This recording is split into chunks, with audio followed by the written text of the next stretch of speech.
She walked into that room wearing nothing but talent and a white blouse, and they nearly destroyed her for it. What they didn't know was that the most dangerous man in the building had already been watching her for weeks, and when he crossed that room in front of everyone, nothing in any of their lives would ever be the same again. If this story grabs you from the very first scene, hit that like button right now. Drop a comment telling me what city you're watching from. I want to see exactly how far this story travels. Now settle in, because this one goes deep. The rain came down like it had a grudge against Chicago. It hit the pavement in sheets, bounced off taxi hoods, ran in dark rivers along the gutters of Michigan Avenue, and pooled against the curbs where cigarette butts and yesterday's newspaper dissolved into gray pulp.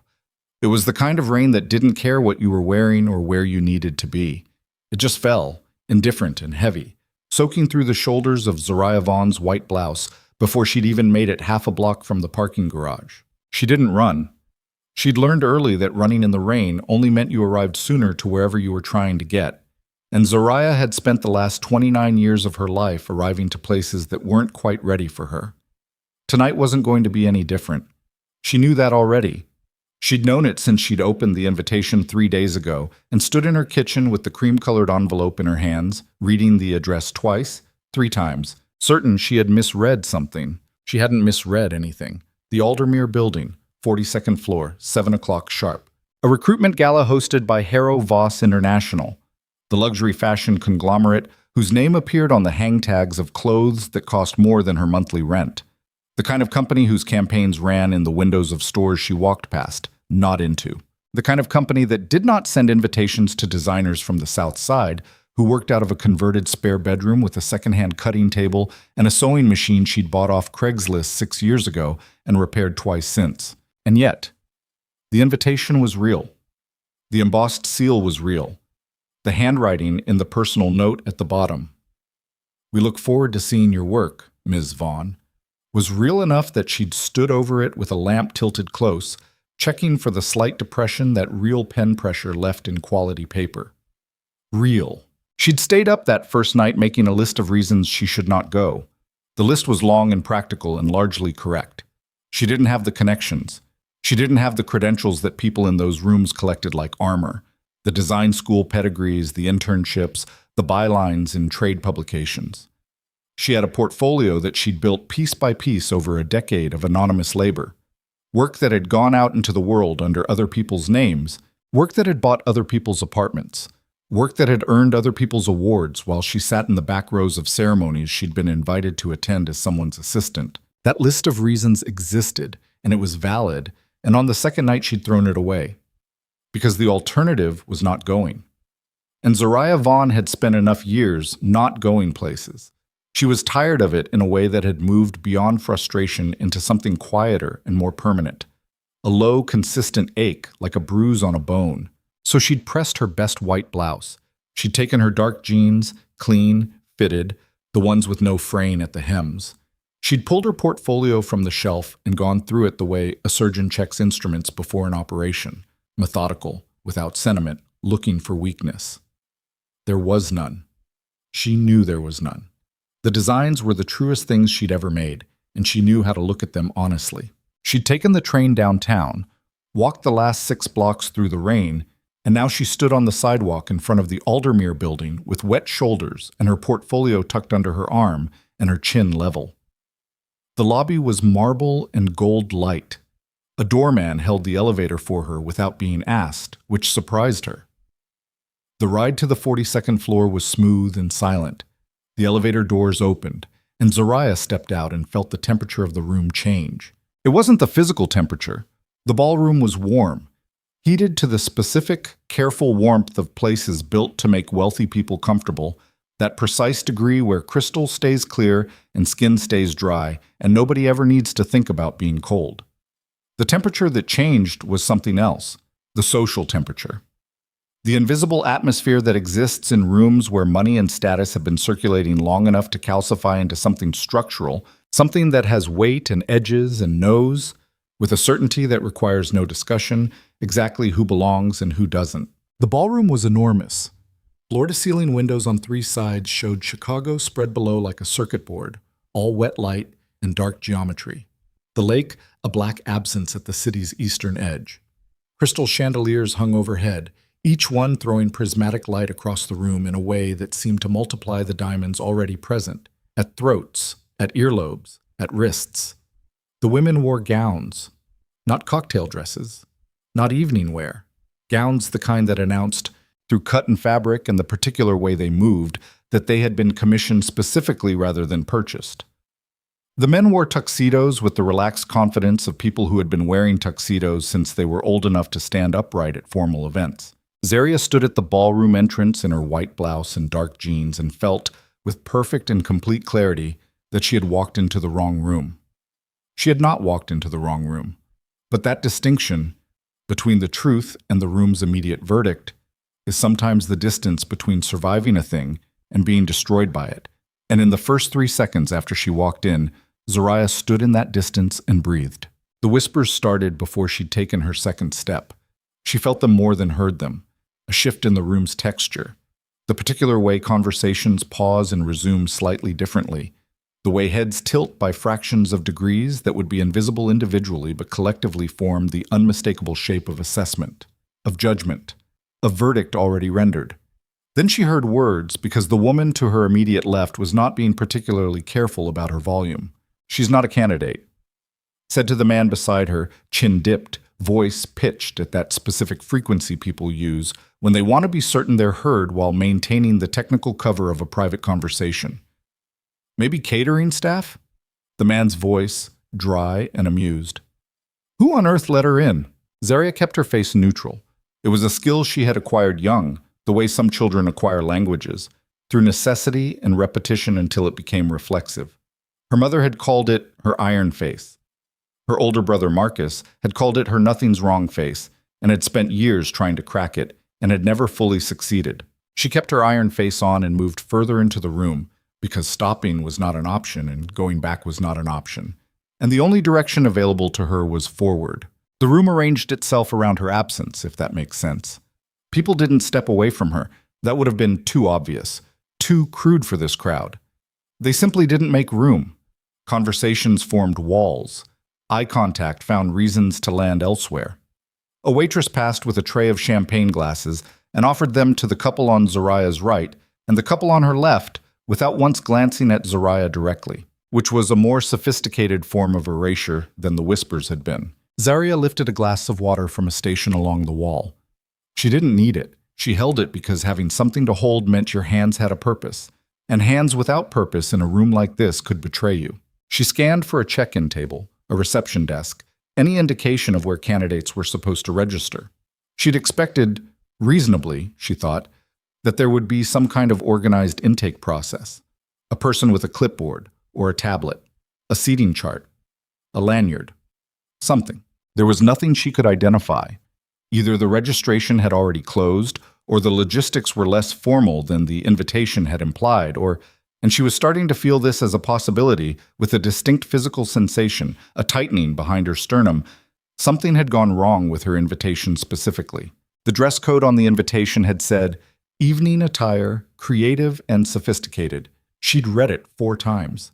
She'd asked her friend Deja, who had a keener instinct for these social registers than Zaria did, and Deja had said it sounded like a range, like it meant designer but individual, like they wanted to see the candidate's aesthetic sensibility expressed in what they wore. Jeans could work, Deja had said, if they were the right jeans. Zariah's were the right jeans, except they weren't, apparently, because every other woman in this room was wearing a gown. She thought about Deja's face when she'd described the invitation. She thought about how Deja had read the description twice and nodded. She thought about how the invitation had read evening attire in Zariah's memory, and then she thought about the fact that she hadn't brought the invitation with her tonight because she hadn't thought she'd need it. The tightening behind her sternum sharpened. Something had been changed. She couldn't prove it. She had no evidence. It was a feeling, the kind of feeling that arrives before the mind has assembled the logical case for it, built from dozens of small observations that the brain processes faster than conscious thought can articulate. Something had been done to her before she walked through that door tonight. She was still standing there, working through this, when she heard the laughter. It came from a cluster of 3 women near the center of the room. Early 30s, all of them, all wearing gowns that probably had names, in the way that significant dresses have the name of the person who made them attached the way authors are attached to books. The woman at the center of the cluster had the particular kind of blonde hair that is maintained with such precision that it reads as both natural and architectural simultaneously. She was beautiful the way things constructed to be beautiful are beautiful, deliberately, effectively, without accident. She was looking at Zariah, not discreetly, not with the careful social camouflage of the whispers from earlier. She was looking at Zariah with the full attention of someone who has decided they don't need to be careful. And she was saying something to the women flanking her that made them press their lips together and look away. And the one on the right was pressing her lips together to suppress a smile. And the one on the left had the grace to look slightly uncomfortable, which meant she was the most decent of the three. Zariah had seen this woman before. She'd just spent 10 seconds figuring out where. The board member's daughter. She'd seen her name in the company literature she'd pulled up online after receiving the invitation. Celine Hartwell, listed in the acknowledgments of a company profile piece, identified as the daughter of board member Jeffrey Hartwell. In the photograph accompanying the piece, she'd been standing at a charity dinner in a red dress, one hand on her father's arm, smiling the smile of someone who understands that photographs are records. In person, the smile was different. Zariah held her water glass and looked at Celine Hartwell without expression, and Celine Hartwell looked back at her, and in that exchange, something clarified. The tightening behind Zariah's sternum sharpened into something more specific, something almost like relief, because shapeless dread is worse than named trouble, and now she knew what she was dealing with. She had been set up. The question was what she was going to do about it. What she wanted to do was leave.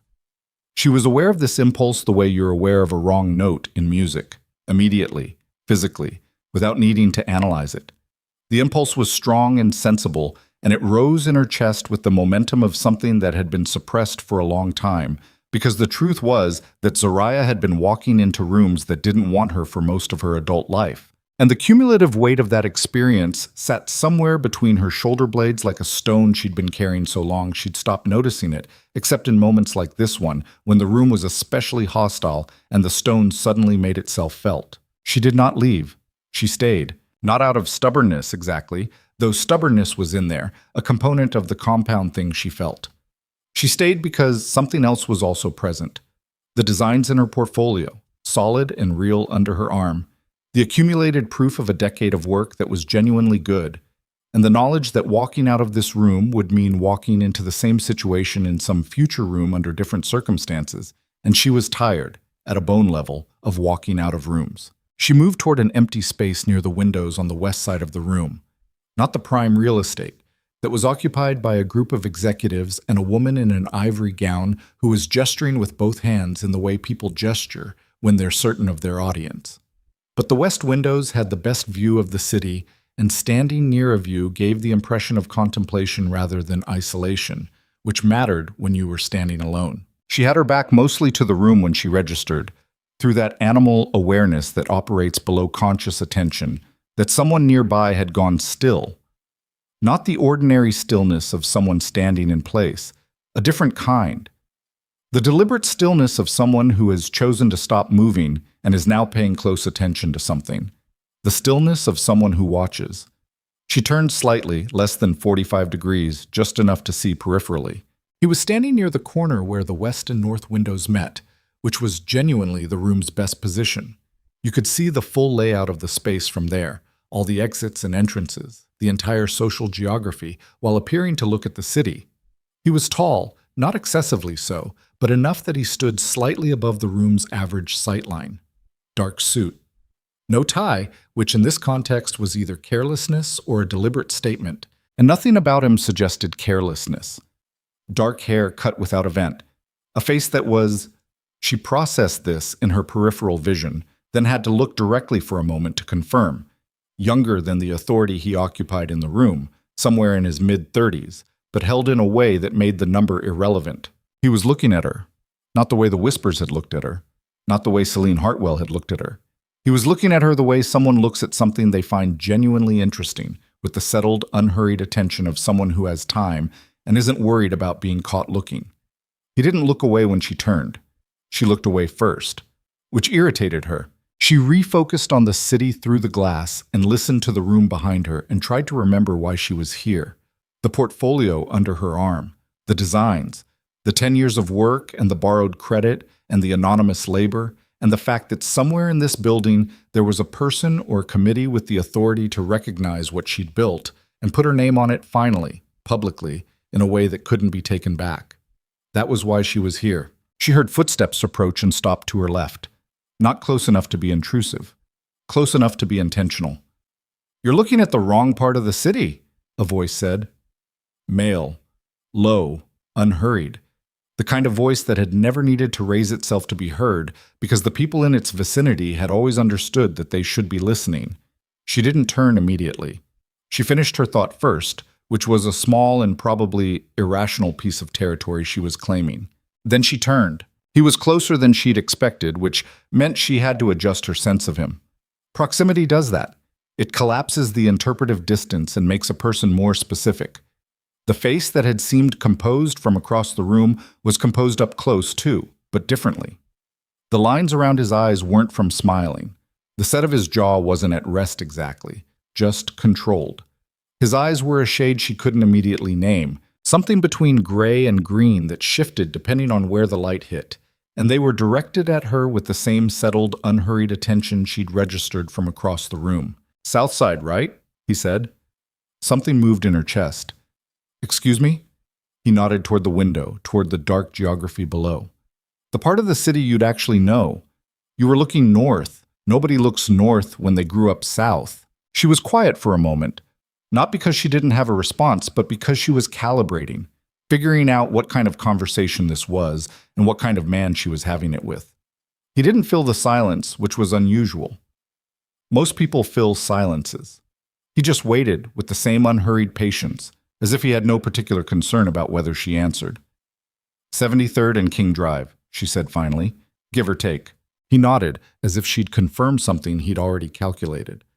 "Evelyn's gown," he said. Everything in her stilled, because that was not a statement she'd expected from anyone in this room or anywhere near this event, and the way he said it, Evelyn's gown, was the way someone says something they know, not something they're speculating about. "I don't know what you're referring to," she said, because caution was the correct response here, and caution was something she was generally good at. He didn't argue. He didn't push. He just looked at her with those gray-green eyes, and she had the distinct and slightly disorienting feeling that he'd expected exactly that answer and was entirely unbothered by it. "The seam work on the left shoulder panel," he said. "The way the secondary fabric grain was shifted 2 degrees counter to the primary to control drape. Standard technique would have aligned them. What you did was better." The water glass in her hand was getting warmer. She was holding it too tight. "That's a very specific observation," she said. "I pay attention to specific things. Most people in this room don't. Most people in this room wouldn't know the difference." He said it without edge, as a simple fact. "I grew up watching my mother work, before the company had money, before she had staff. She used to do the technical modifications herself at a table in the back of the atelier." Something shifted in the conversation's weight distribution. "Evelyn Voss," Zariah said. "My mother," he confirmed. "Yes."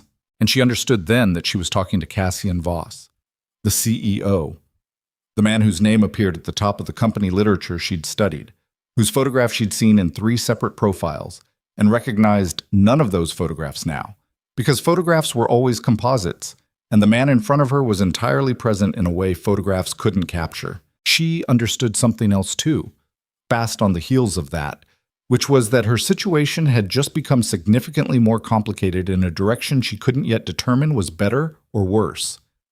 "I need to be direct with you," she said, because direct was the only register that felt honest right now, and honesty felt like the only viable strategy in this conversation. "I'd prefer it," he said. "I think something was done to my invitation before tonight. The dress code I received didn't match." She gestured briefly at the room, at the gowns, at the particular quality of the evening's social armor. "This." He was quiet for 3 seconds. It was a careful quiet. "I know," he said. She felt the thing in her chest again, harder this time. "You know. I know what happened to your invitation. I know who altered it." He paused. I didn't know until approximately 40 minutes ago when I was reviewing the evening's guest list and noticed an inconsistency. What kind of inconsistency? The kind that required someone with internal access to produce. His eyes moved briefly to the center of the room. She followed the direction, and she found Celine Hartwell standing where she'd been standing before, still with her cluster of women, though she was no longer looking at Zoraya. She was looking at Cassian, and something in her face, at this distance, had changed. She arranged this, Zoraya said. It wasn't a question. That's my current understanding. She thought about this drive downtown, the rain, the parking garage where she'd counted change from her wallet to cover the hourly rate because she'd miscalculated the cost. The elevator, the moment the doors opened. Why are you telling me this? She said. He considered the question with what appeared to be genuine care, and she found that she was watching him closely for tells, for the micro-expressions that people produce when they're managing a presentation rather than actually thinking, the slight delays, the overperformance of consideration. She didn't find them. Because you should know what you're dealing with, he said, and because you're still in this room. I'm still in this room, she said. Yes. Something crossed his face, not quite a smile, more like recognition. Everyone expected you to leave. I noticed, but you didn't. I came here for a reason. I still have the reason. He looked at her for a moment longer. Then he said, Show me. She blinked. I'm sorry? The portfolio. He nodded at the case under her arm. Show me what's in it. She didn't move immediately, because the correct response to this situation was not immediate compliance, not with any man in any room, but particularly not in this room, where power was distributed according to rules she didn't fully know, and the man in front of her had more of it than anyone else present. You're the CEO, she said. Yes. Of the company that invited me here tonight.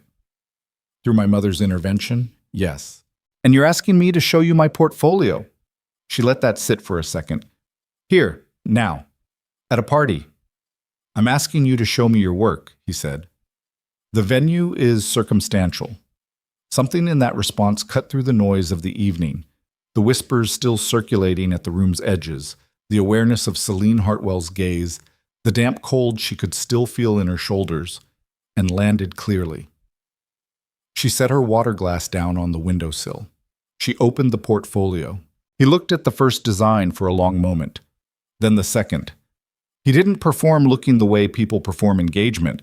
He just looked, with the specific quiet attention of someone who knows what they're seeing and is taking the time to actually see it. He turned 3 more pages, stopped at the 7th design, a structural piece technically demanding, built around a tension in the fabric's internal geometry that resolved in the finished silhouette in a way that was invisible unless you knew to look for it. This one, he said. Meridian Collection, she said. That piece won an award 6 months ago. He looked up. For who? She held his gaze. Not for me. The quality of his attention shifted just slightly. Something that had been waiting became present. Who? He said. Not a question. More like a space he'd made for her to put the name in. She said the name. She said it carefully, which was the way you say the name of someone who has enough money and enough lawyers to make certain categories of accusation professionally and personally catastrophic. But she said it. He didn't react visibly. He was very good at not reacting visibly, she was learning. But the stillness that came over him had a different quality than the stillness before it, and she filed that away. That's the 3rd time I've been told something like this in the past month, he said, about the same person. Then you might want to look at the attribution records, she said, for the last 3 years. He closed the portfolio with care, held it for a moment, both hands on the case, as if it had weight he was accounting for. Then he said, Come with me. And he offered her his arm. She looked at the arm, she looked at the room. She was aware, acutely, with full attention, that the room was aware of them, that conversations had stopped in the way that conversations stop when something unexpected happens, the way a flock of birds pauses before changing direction. She was aware that taking his arm in this room was not a neutral act, that it would read as a statement, that the statement would have consequences she couldn't fully predict, and that Celine Hartwell was watching with an expression that had resolved, at last, from composed to something raw. She was aware of all of this, She was also aware of what she'd told him. She'd come here for a reason. She still had the reason. Zariah Vaughn lifted her chin. She took Cassian Voss's arm, and the room erupted in the kind of silence that is louder than noise, the held breath of a space in which something has just happened that everyone present will be talking about for weeks. Cassian walked her toward the private terrace that opened off the north side of the ballroom, accessible through glass doors that required a keycard he produced from his jacket pocket without particular ceremony, as if passing through doors that required keycards to access terraces. 42 floors above the city was a perfectly ordinary thing, which for him, she was beginning to understand. It probably was. The rain had lightened to a mist. The terrace air was cold and clean and smelled of wet concrete and the particular metallic sharpness that high altitude gives to city air. Below them, Chicago moved and glittered. Behind them, through the glass, she could see the ballroom, the gowns and the diamonds and the whispered conversations, and Celine Hartwell standing very still at the center of the room with her two companions, watching. "She's going to make this harder," Zariah said. "Celine," not a question. She didn't do that. She meant the invitation alteration, the dress code manipulation, the engineering of tonight's humiliation, because she was bored. She had a specific goal. "Yes," he said. He'd come to stand at the terrace rail beside her, and he was looking out at the city with the expression of a man who has looked at this city from exactly this height for long enough that he no longer finds it remarkable but hasn't stopped finding it useful. She's been positioning herself for a creative directorship. Has been for about 2 years. With my mother's health the way it is, there's been an opening forming in the company's upper creative structure. Celine identified it, and she's been working toward it methodically. And she saw me as a threat before I even walked through the door. You created Evelyn's gown. You spent 3 hours at our estate. My mother told me about you before the gown was finished. Celine has access to my mother's calendar. The pieces settled into their pattern. She knew your mother had talked to you about me, Zariah said. Yes. And she knew you'd looked into who actually made the gown. He was quiet for a moment then. She didn't know that, but it was a reasonable calculation. Zariah let that sit for a moment. The mist was very light, not enough to feel wet, just enough to feel the air's texture change. "What happens now?" she said. He looked at her. The city light coming up from below threw his face into an unusual register, half illuminated, half in shadow, which was probably metaphorical in a way she didn't have time to think about. "That depends on what you want," he said. She thought about her answer, not because she didn't know it, because saying the true thing in this context to this man felt like a kind of exposure she needed to be deliberate about. "I want my name on my work," she said. "That's what I came here for tonight. That's what I've been trying to get for 10 years. I can offer you a position," he said, "creative directorship, reporting directly to the legacy division, with full attribution and legal protection on all designs produced under your direction or attributed to you, effectively immediately. Trial period of 1 year with a confirmation review at 6 months. She stared at him. "The position Celine has been working toward," she said. "Yes." She was quiet for a moment. "You're doing this because it's strategically useful to you. I'm not a charity case, and I'm not going to pretend I think this is purely about the merit of my work." He looked at her steadily. "I'm doing this because you're better than everyone in that room, and I've been watching that building's creative output decline for 4 years, and I know why, and I need to change it. The strategy and the merit are not mutually exclusive." She thought about Marcus's face if she called him tomorrow. She thought about her cutting table, and the second-hand sewing machine and the portfolio under her arm with 10 years of work inside it. She thought about Celine Hartwell's face through the glass. She thought about what it was going to cost her, walking back into that room on Cassian Voss's arm with an offer she hadn't expected and enemies she hadn't anticipated. "I have conditions," she said. "State them." "Attribution is ironclad and retroactive where provable. I want an independent attorney to review any contracts before I sign. I don't report to anyone with a stake in the outcome of tonight. That means no one connected to Jeffrey Hartwell's board position." "Done," he said. "And I want to know what you know about the stolen attributions. All of it, before I sign anything." He studied her for a long moment. "That," he said slowly, "is going to open some doors you might prefer to keep closed." "I've been standing outside of closed doors for 10 years, she said. I'm done with doors. Something moved in his face. She would think about that expression later, in the weeks that followed, trying to name it precisely. It wasn't admiration, not exactly. It was something more like recognition. The specific way a person's face shifts when they encounter something they've been looking for without knowing they were looking. He reached into his jacket pocket and produced a card. Not a business card. No title, no logo, just a number in clean type. Tomorrow, he said. Noon. My office. She took the card, and that was when the glass doors behind them opened. Not Celine. One of Cassian's people. A man in a dark suit who moved with the specific economy of someone trained to move with purpose and without waste, and whose face, when it turned toward Cassian, held information it was managing carefully.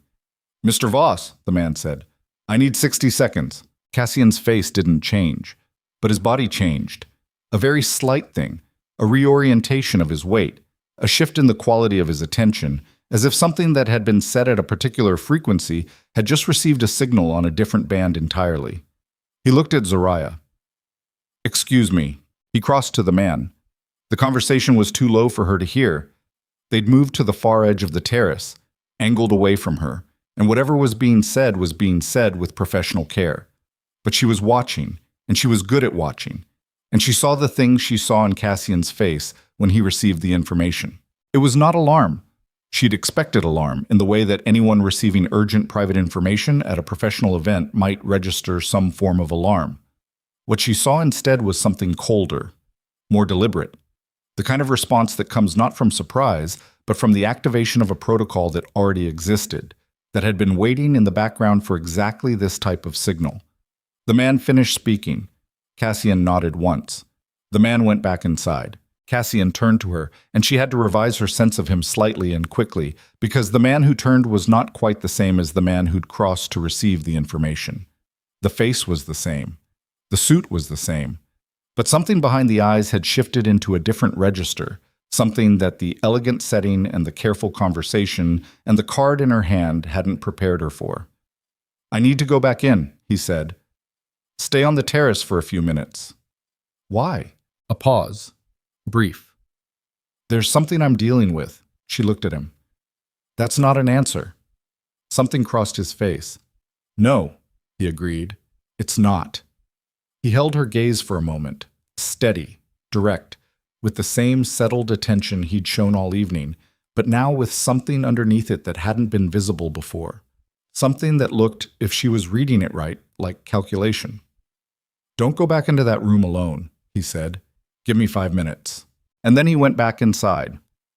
She stood on the 42nd floor terrace of the Aldermere building with mist on her face and the city below her, and a card in her hand with a number she hadn't expected to have, watching through the glass as Cassian Voss moved through the ballroom with a deliberateness that parted the crowd without him raising a hand or raising his voice. She watched Celine Hartwell track his movement. She watched the board members and the executives and the investment money notice his direction and begin to recalibrate their own positions accordingly. She watched the room reorganize itself around him, and she thought about the man's face when he'd received the information.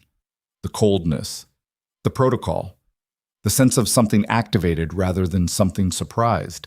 She thought about the way he'd said, that's something I'm dealing with, and the way dealing with could mean a dozen different things depending on the context. And she thought about the fact that she'd been standing in his presence for the better part of an hour and had been so focused on her own situation, the humiliation, the portfolio, the offer, the conditions, the negotiation, that she hadn't fully interrogated the question of who precisely she'd been negotiating with. CEO of a luxury fashion conglomerate. Yes. Son of Evelyn Voss. Yes. But what else?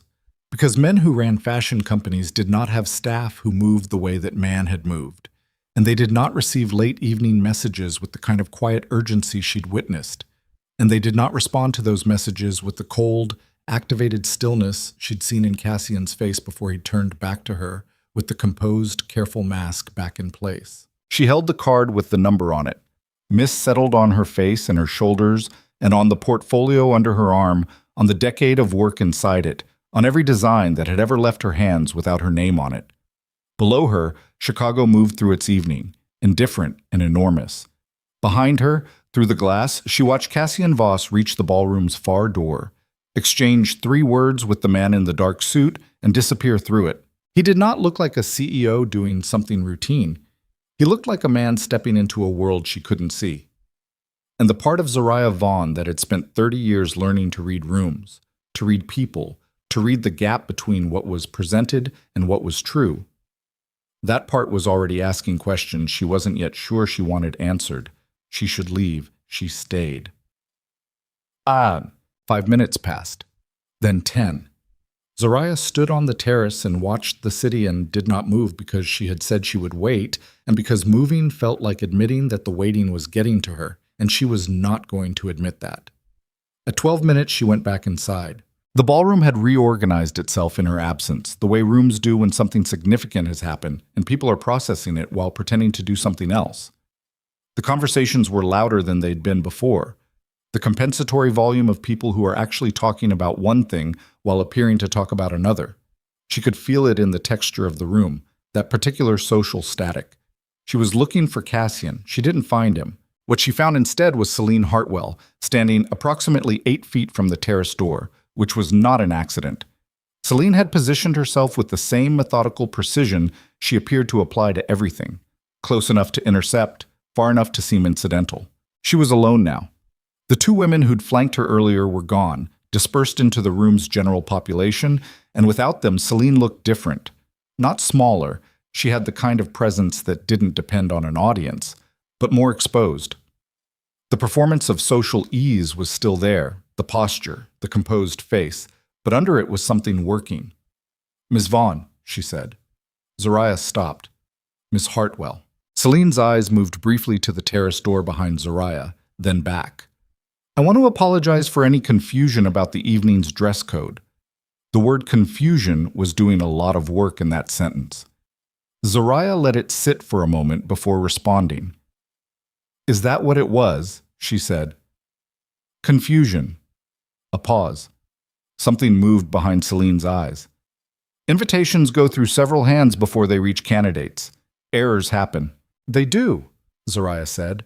"What kind of error changes evening attire, creative and sophisticated, to something that reads as business casual? That's a specific error.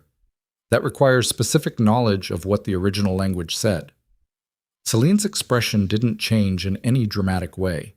It was a very small shift, the slight increase in the precision of her stillness, the way a person's control tightens when something is pressing against it.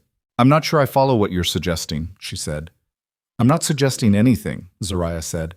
"I'm describing what happened. You know what happened. I know what happened. We're both standing here performing a conversation about it, and I find I'm not particularly interested in that performance." Celine was quiet for 3 seconds. Outside, a siren moved through the city below, its sound reaching them faintly through the glass.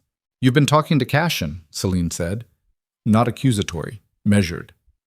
"I have." "How long have you known him?" "I met him tonight." Celine looked at her with something that was close to frankness. Maybe the closest Zariah had seen her get to it. "You understand that whatever he's offered you tonight is contingent on his continued attention. Cassian's continued attention is not a reliable foundation for a career." "I appreciate the concern," Zariah said flatly. "It's not concern." Celine's voice stayed even. "It's information. My father has been on this board for 11 years.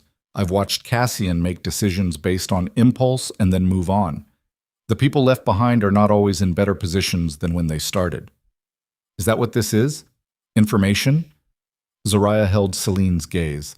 "Or is it the second option, after the dress code didn't work?" The stillness again, longer this time. "You're very confident," Celine said, "for someone who walked into this room without knowing a single person in it." "I walked into this room with 10 years of work in that portfolio," Zariah said. "That's what I know. I don't need to know people. I need people to look at what I've made.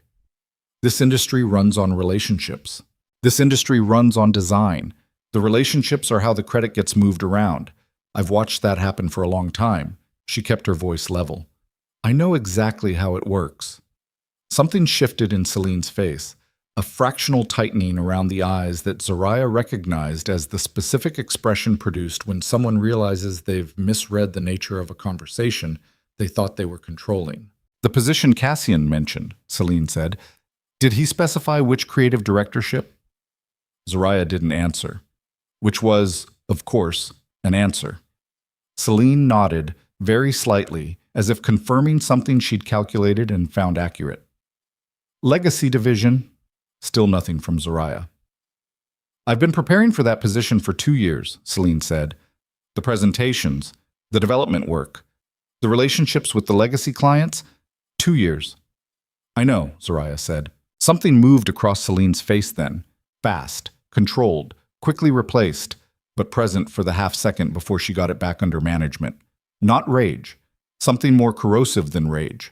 The particular anguish of someone who has worked very hard toward a specific thing and watched it redirect toward someone else in the space of a single evening.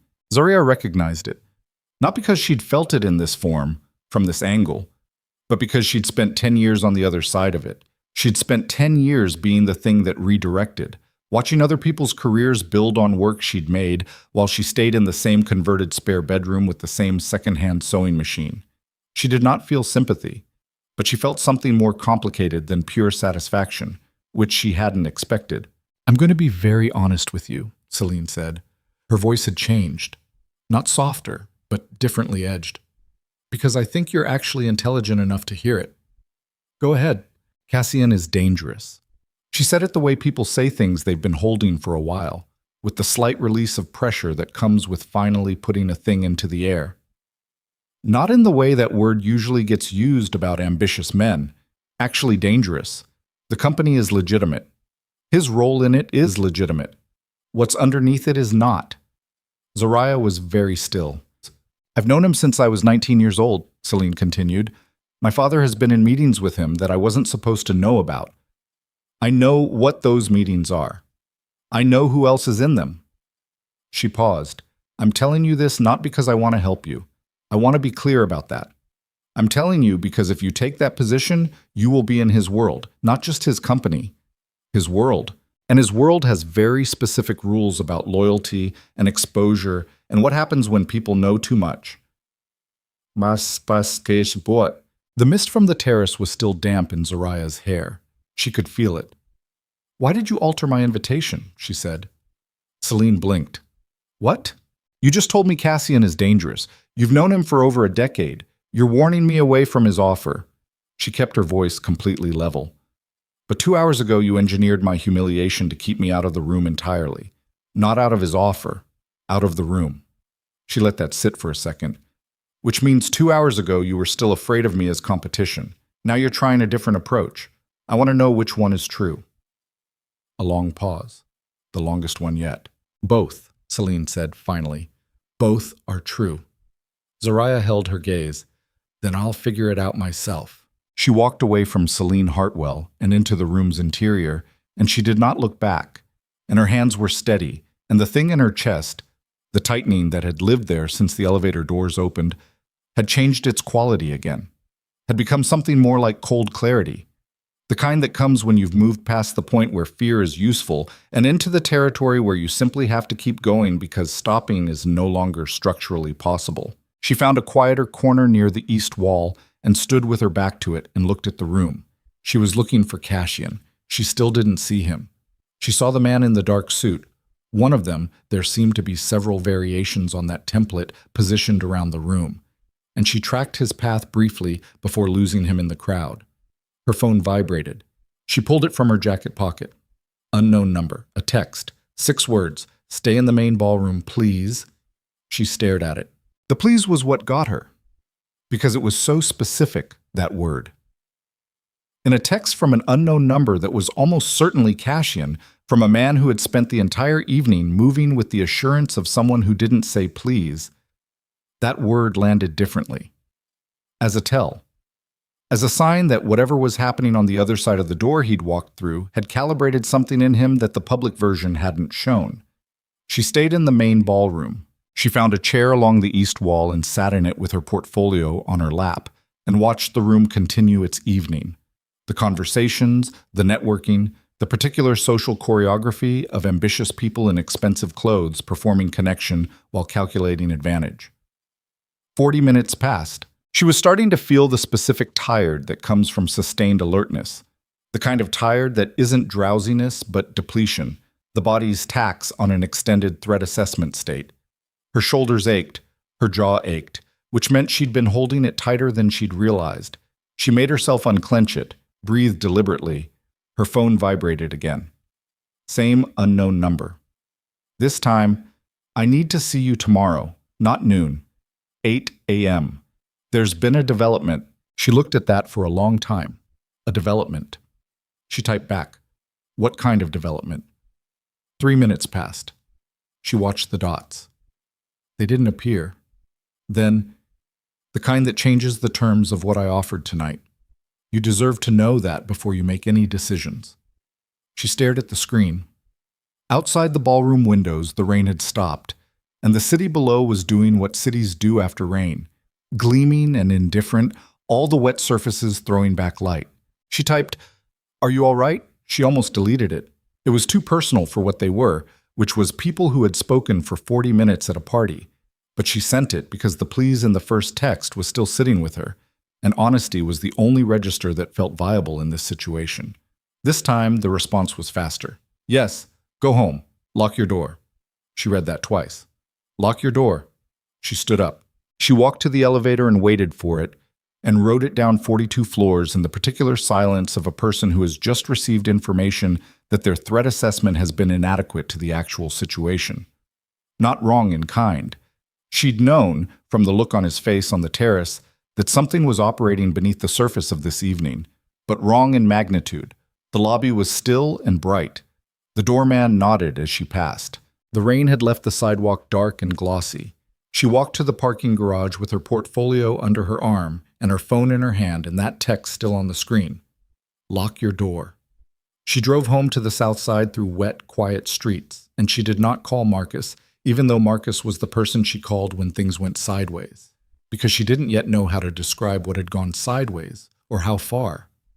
She drove in silence and let herself think. The creative directorship.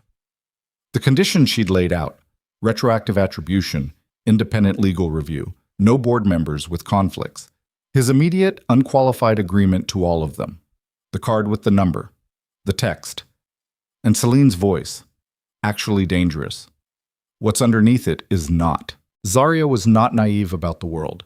She'd grown up in a neighborhood that didn't allow naivety as a sustainable posture. She'd spent her adult life in an industry that ran on exploitation and called it competition, on theft and called it collaboration, on the systematic erasure of certain kinds of contributors and called it meritocracy. She knew how power worked in visible spaces. She was less certain about how it worked in invisible ones. She got home, walked up the 2 flights to her apartment, stood in the hallway outside her door for a moment, key in hand, and thought about the fact that she was standing outside her own door thinking before she opened it, which was not something she did. She went inside. She locked the door. She set her portfolio on the cutting table and turned on every light and stood in the middle of her apartment. The spare bedroom she worked in, the small living room, the kitchen with the good knife rack, and the bad overhead lighting she kept meaning to fix. And she let herself feel, for the first time since the elevator doors opened that evening, what she actually felt. Scared. She was scared. Not the social fear of the ballroom. That was a different register, survivable, familiar enough that she had tools for it. This was something older and more physical, a fear that lived in the body's oldest alarm systems, the ones that predate language and reason. She sat down at the cutting table. She opened the portfolio. She looked at the designs. The decade of work, the structural pieces, and the drape studies and the color explorations, and the technical innovations she'd built in isolation with no audience and no attribution and no protection. She thought about what Cassian had said on the terrace. "You're better than everyone in that room." She thought about what Celine had said. "Actually dangerous." She thought about the text. "Lock your door." At 11:47 p.m., her phone rang. Unknown number. Different from the text number. She checked, and it was different, which meant either he had multiple phones or someone else was calling. She answered, a voice she didn't recognize, male, middle-aged, with the flat effect of someone delivering information they've delivered before. "Ms. Vaughn, don't be alarmed. I'm calling on behalf of Mr. Voss. He asked me to let you know that there will be a car outside your building at 7:45 tomorrow morning. You don't have to use it, but it'll be there. What's happening? She said. A pause. Mr. Voss will explain tomorrow. Tell me now. I'm not in a position to... Tell me now, she said, or I don't get in the car. Another pause, longer. There's been a security situation, the man said carefully. Related to this evening, Mr. Voss identified certain individuals in the venue who shouldn't have been there. The situation is being managed. He wants to make sure you're a very slight hesitation, the kind that happens when someone is choosing between words and picking the least alarming accurate one, informed. Informed, she repeated. Yes, ma'am. Individuals who shouldn't have been there, she said, at the gala. Who were they? I'm really not... Were they there because of him? Or were they there because of me? The pause this time was the longest yet. Ms. Vaughn, the man said, get some sleep. The car will be there at 7:45. He hung up. She sat at her cutting table for a long time after that. The apartment was very quiet. Her sewing machine sat in its place in the corner, the one she'd fixed twice, the one that had produced thousands of hours of work that carried other people's names. On the wall above the table were the designs she'd pinned there over the years. Not finished pieces, but the working drawings, the problem-solving sketches, the evidence of a process. She looked at them. Somewhere in the city, in a world she'd walked to the edge of tonight without fully understanding what she was looking at, Cassian Voss was managing a security situation that had started at a gala where someone had also tried to humiliate her out of the room. She did not think those two things were unconnected. She thought about the portfolio, about 10 years of work, about the name that should have been on all of it and hadn't been. She thought about what she'd said on the terrace, the things she'd meant completely when she said it. I've been standing outside of closed doors for 10 years. I'm done with doors. She went to her closet and found her sharpest blazer, the black one, structured, the one she'd made herself 3 years ago from a bolt of fabric she'd been given in lieu of payment by a designer who couldn't make payroll. She hung it on the cutting table chair. She set her portfolio beside it. She set her alarm for 6:30. She lay down. She stared at the ceiling of her apartment in the dark and listened to the south side doing what it did at midnight. The traffic, the distant voices, the particular ambient music of a neighborhood that stayed awake because sleeping felt like a risk it couldn't always afford. She thought about the car at 7:45, about 8 a.m., about the terms of what I offered tonight, about what it meant that the terms had already changed before she'd had a single night to think about them, about the fact that she was going to get in the car anyway. She knew it before she fell asleep, knew it the way she'd known she was going to stay in the ballroom, not from calculation, not from a rational assessment of risk and reward, but from something deeper and less arguable. The same thing that had kept her standing in that room with the whispers circling her and the diamonds glittering and every pair of eyes in the place telling her she was in the wrong room. She was not in the wrong room. She was exactly where she was supposed to be. She just didn't yet know what the room was going to cost her. The alarm was set. The blazer was pressed. The portfolio was ready. 2 miles north, in a building that had never appeared on any public registry under Cassian Voss's name, 3 men were looking at a photograph taken that evening inside the Aldermere Building's ballroom. The photograph showed Cassian walking across the room with his arm offered to a woman in a white blouse. The man in the center looked at the photograph for a long time. Then he set it down and picked up his phone. Find out who she is, he said. And in Zariah Vaughn's apartment on the south side, with the blazer on the chair and the portfolio on the table, and the alarm set for 6:30, she turned onto her side and closed her eyes, not knowing that the decision had already been made for her. That the moment Cassian Voss crossed that room and offered her his arm in front of everyone, the choice of whether to enter his world had stopped being hers to make. She was already in it. She just hadn't been told yet. The car was a black sedan, unmarked, idling at the curb outside her building at 7:43. Not 7:45, 7:43, which meant whoever was driving had arrived early and was sitting with the engine running, watching the entrance, and the 2 minutes of margin wasn't courtesy. It was surveillance. Zariah stood at her second-floor window with her coffee and looked at it for a full minute before she picked up her portfolio and her blazer and went downstairs. The driver didn't introduce himself. He was somewhere in his 50s, thick through the shoulders, with the particular quality of stillness that she was starting to recognize as a professional characteristic rather than a personality trait. He held the rear door open, waited for her to get in, closed it without sound, and pulled into traffic without a word. She didn't ask questions. She watched the city move past the window and drank the last of her coffee from the travel cup she'd brought and thought about what she was going to say when she got to wherever they were going. The building they stopped at was not the Harrow Voss corporate tower. It was a narrower building in the West Loop, older, with a facade that had been updated precisely enough to look maintained without looking renovated, the kind of building that wanted to be overlooked. No signage on the exterior beyond a street number, a door that required a key card the driver produced without breaking stride. Inside, a lobby with two men behind a desk who looked at her with the specific attention of people whose job is to look at things, and an elevator that required a second key card and a ride to the 14th floor, and a hallway that was quiet enough that she could hear her own footsteps. Cassian was in a room at the end of the hall, not an office, a conference room, bare, functional, a table and chairs, and a screen on the wall currently showing a paused image she couldn't make out from the doorway. He was standing when she entered. He looked like he hadn't slept, not dramatically, not hollowed out or wrecked, just the particular calibration of a person who had been awake for a long time and was managing it through will rather than rest. The lines around his eyes were more visible. The jacket was gone. He was in a dark shirt, sleeves pushed up, and there was something different about how he occupied the room. Less composed, or rather, differently composed. The elegant containment of the ballroom was still present, but the context had changed, and in this context it read differently, more like armor than polish. He looked at her when she walked in and said, "Thank you for coming." "You said the terms changed," she said. She set her portfolio on the table and stayed standing, because sitting down felt like a concession she wasn't ready to make. "Tell me how." He pulled out a chair and sat, which she took as an invitation and ignored. He seemed to accept that. He leaned forward with his elbows on the table and looked at the surface for a moment, organizing something, and then he looked up at her. "There were two men at the gala last night who were not on the guest list," he said. "My security identified them approximately 90 minutes into the event. By the time they were located, they'd already photographed the room. Several people. Specifically," he paused, "you and me. Together." She kept her face still. "Who are they?" "They work for a man named Drevko Mahar.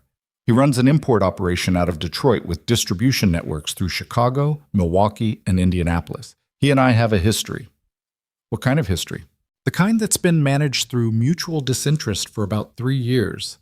He said it flatly, without elaboration, and she understood from the flatness that elaboration was not going to be offered here. Not on this topic. Not yet. The mutual disinterest was based on a specific understanding. That understanding required, among other things, that neither of us made moves that could be interpreted as territorial expansion or public consolidation of power." She looked at him. "And being photographed with me at your company's gala reads as consolidation. Walking across a public room to pull an unknown woman out of a humiliation and escort her to a private terrace," he said, "reads as a declaration. In the context of the world Mar operates in, yes, it reads as consolidation." He paused.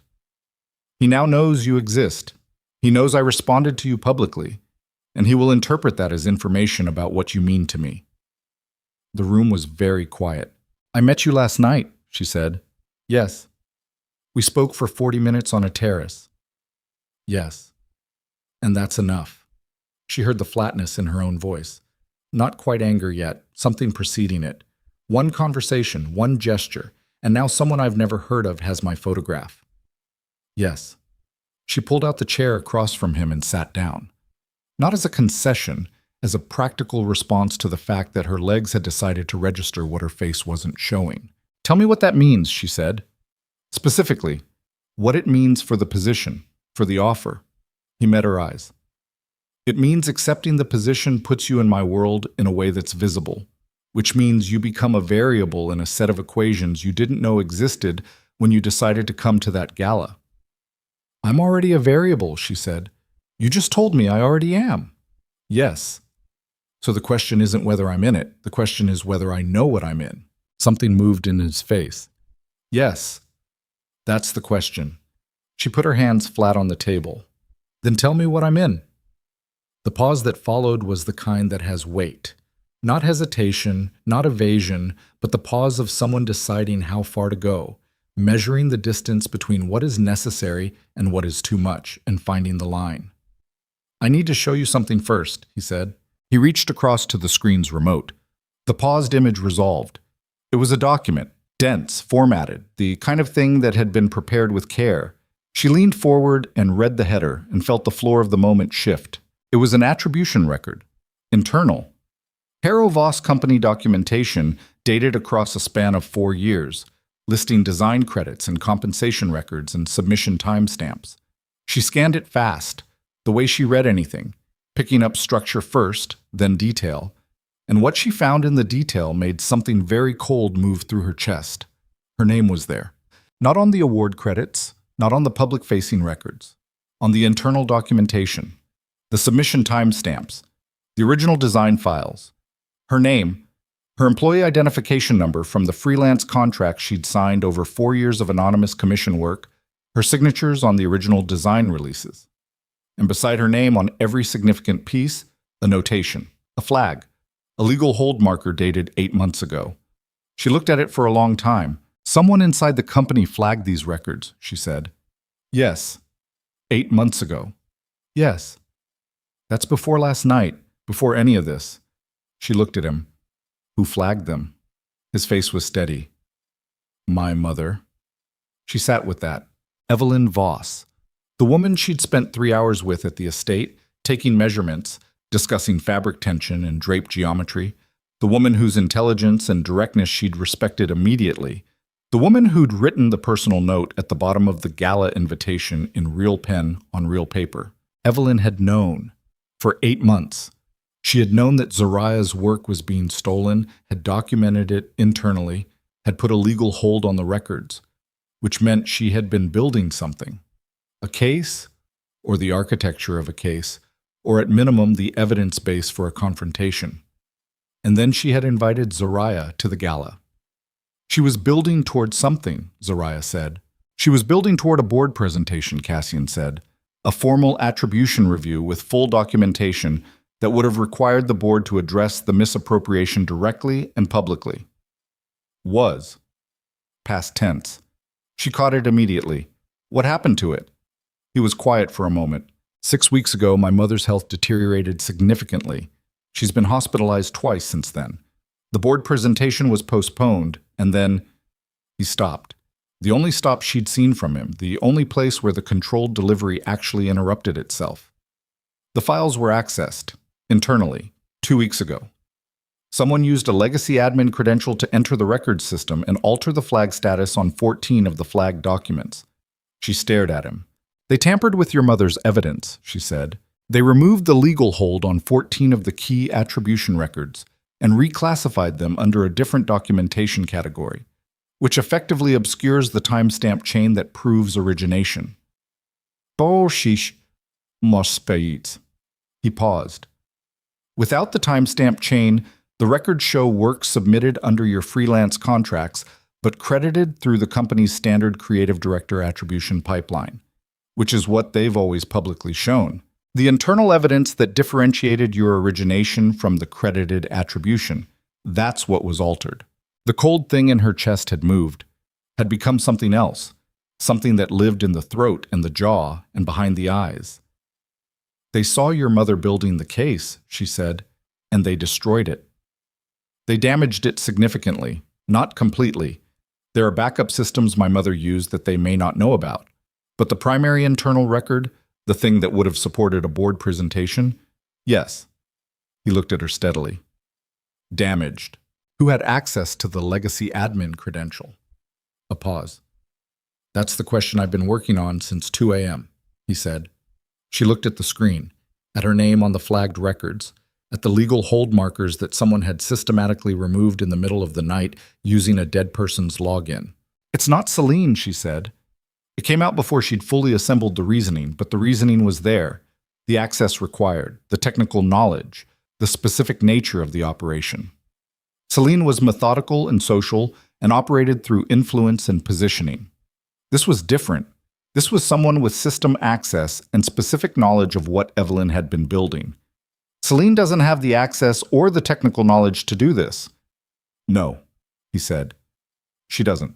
Which means someone else inside the company knew what your mother was building, had enough access to see it and enough technical capability to damage it. She looked at him. And you don't know who. I have a narrowed list, he said. I don't have certainty. She pushed back from the table and stood up. Not in anger. She needed to move, needed the physical reset of being upright and in motion. She walked to the window. This building was lower than the Aldermere. The view was different, closer to street level, the city more immediate and less geometric. The offer, she said, the creative directorship. Attribution ironclad and retroactive. She looked at her reflection in the glass, faint over the gray Chicago morning. If the primary internal records are damaged, retroactive attribution becomes significantly harder to establish. Yes. Which means the offer I agreed to in principle last night was based on an evidentiary foundation that no longer exists in the form it existed when you made it. That's accurate. She turned from the window. So you brought me here this morning to tell me the offer has to change. He looked at her for a long moment. His hands were on the table still, and she noticed for the first time the quality of stillness in his hands, the same deliberate stillness as the rest of him, nothing loose or unintended. I brought you here this morning, he said carefully, because you deserve to know what you're walking into before you walk into it, not after. He paused. The offer stands. The terms stand, but the mechanism for establishing retroactive attribution is now more complicated and will take longer and will require a legal process that's going to be visible. Visible? She said. Contested, potentially public. The person who damaged those records will know, once we begin the process, that we're building a new evidentiary foundation. They will respond to that. She stood very still. Meaning they'll come after whatever new evidence we build. Or after the people building it, he said.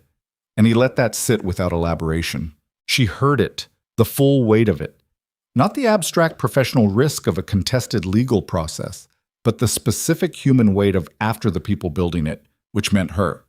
Which meant that by walking into this office this morning and sitting down at this table, she had moved from being a person whose name was missing from her own work into being a person who was actively threatening someone with enough access and enough capability and enough motivation to destroy evidence in the middle of the night. The design for the Meridian piece was in her portfolio on the table, the one that had won the award, the one that carried someone else's name on the placard. She looked at it. She thought about Marcus, about her mother, who had worked double shifts at a hospital for 11 years so Zariah could have a cutting table and fabric bolts, and the time to learn what she was making. About the sewing machine in the corner of her apartment that she'd fixed twice. She thought about Celine Hartwell's face last night, actually dangerous. What's underneath it is not. She thought about how she'd told him, on the terrace, I'm done with doors. Who is it? She said. The narrowed list. Who do you think altered the records? He was quiet for a moment. My mother had one person who knew the full scope of what she was building, he said.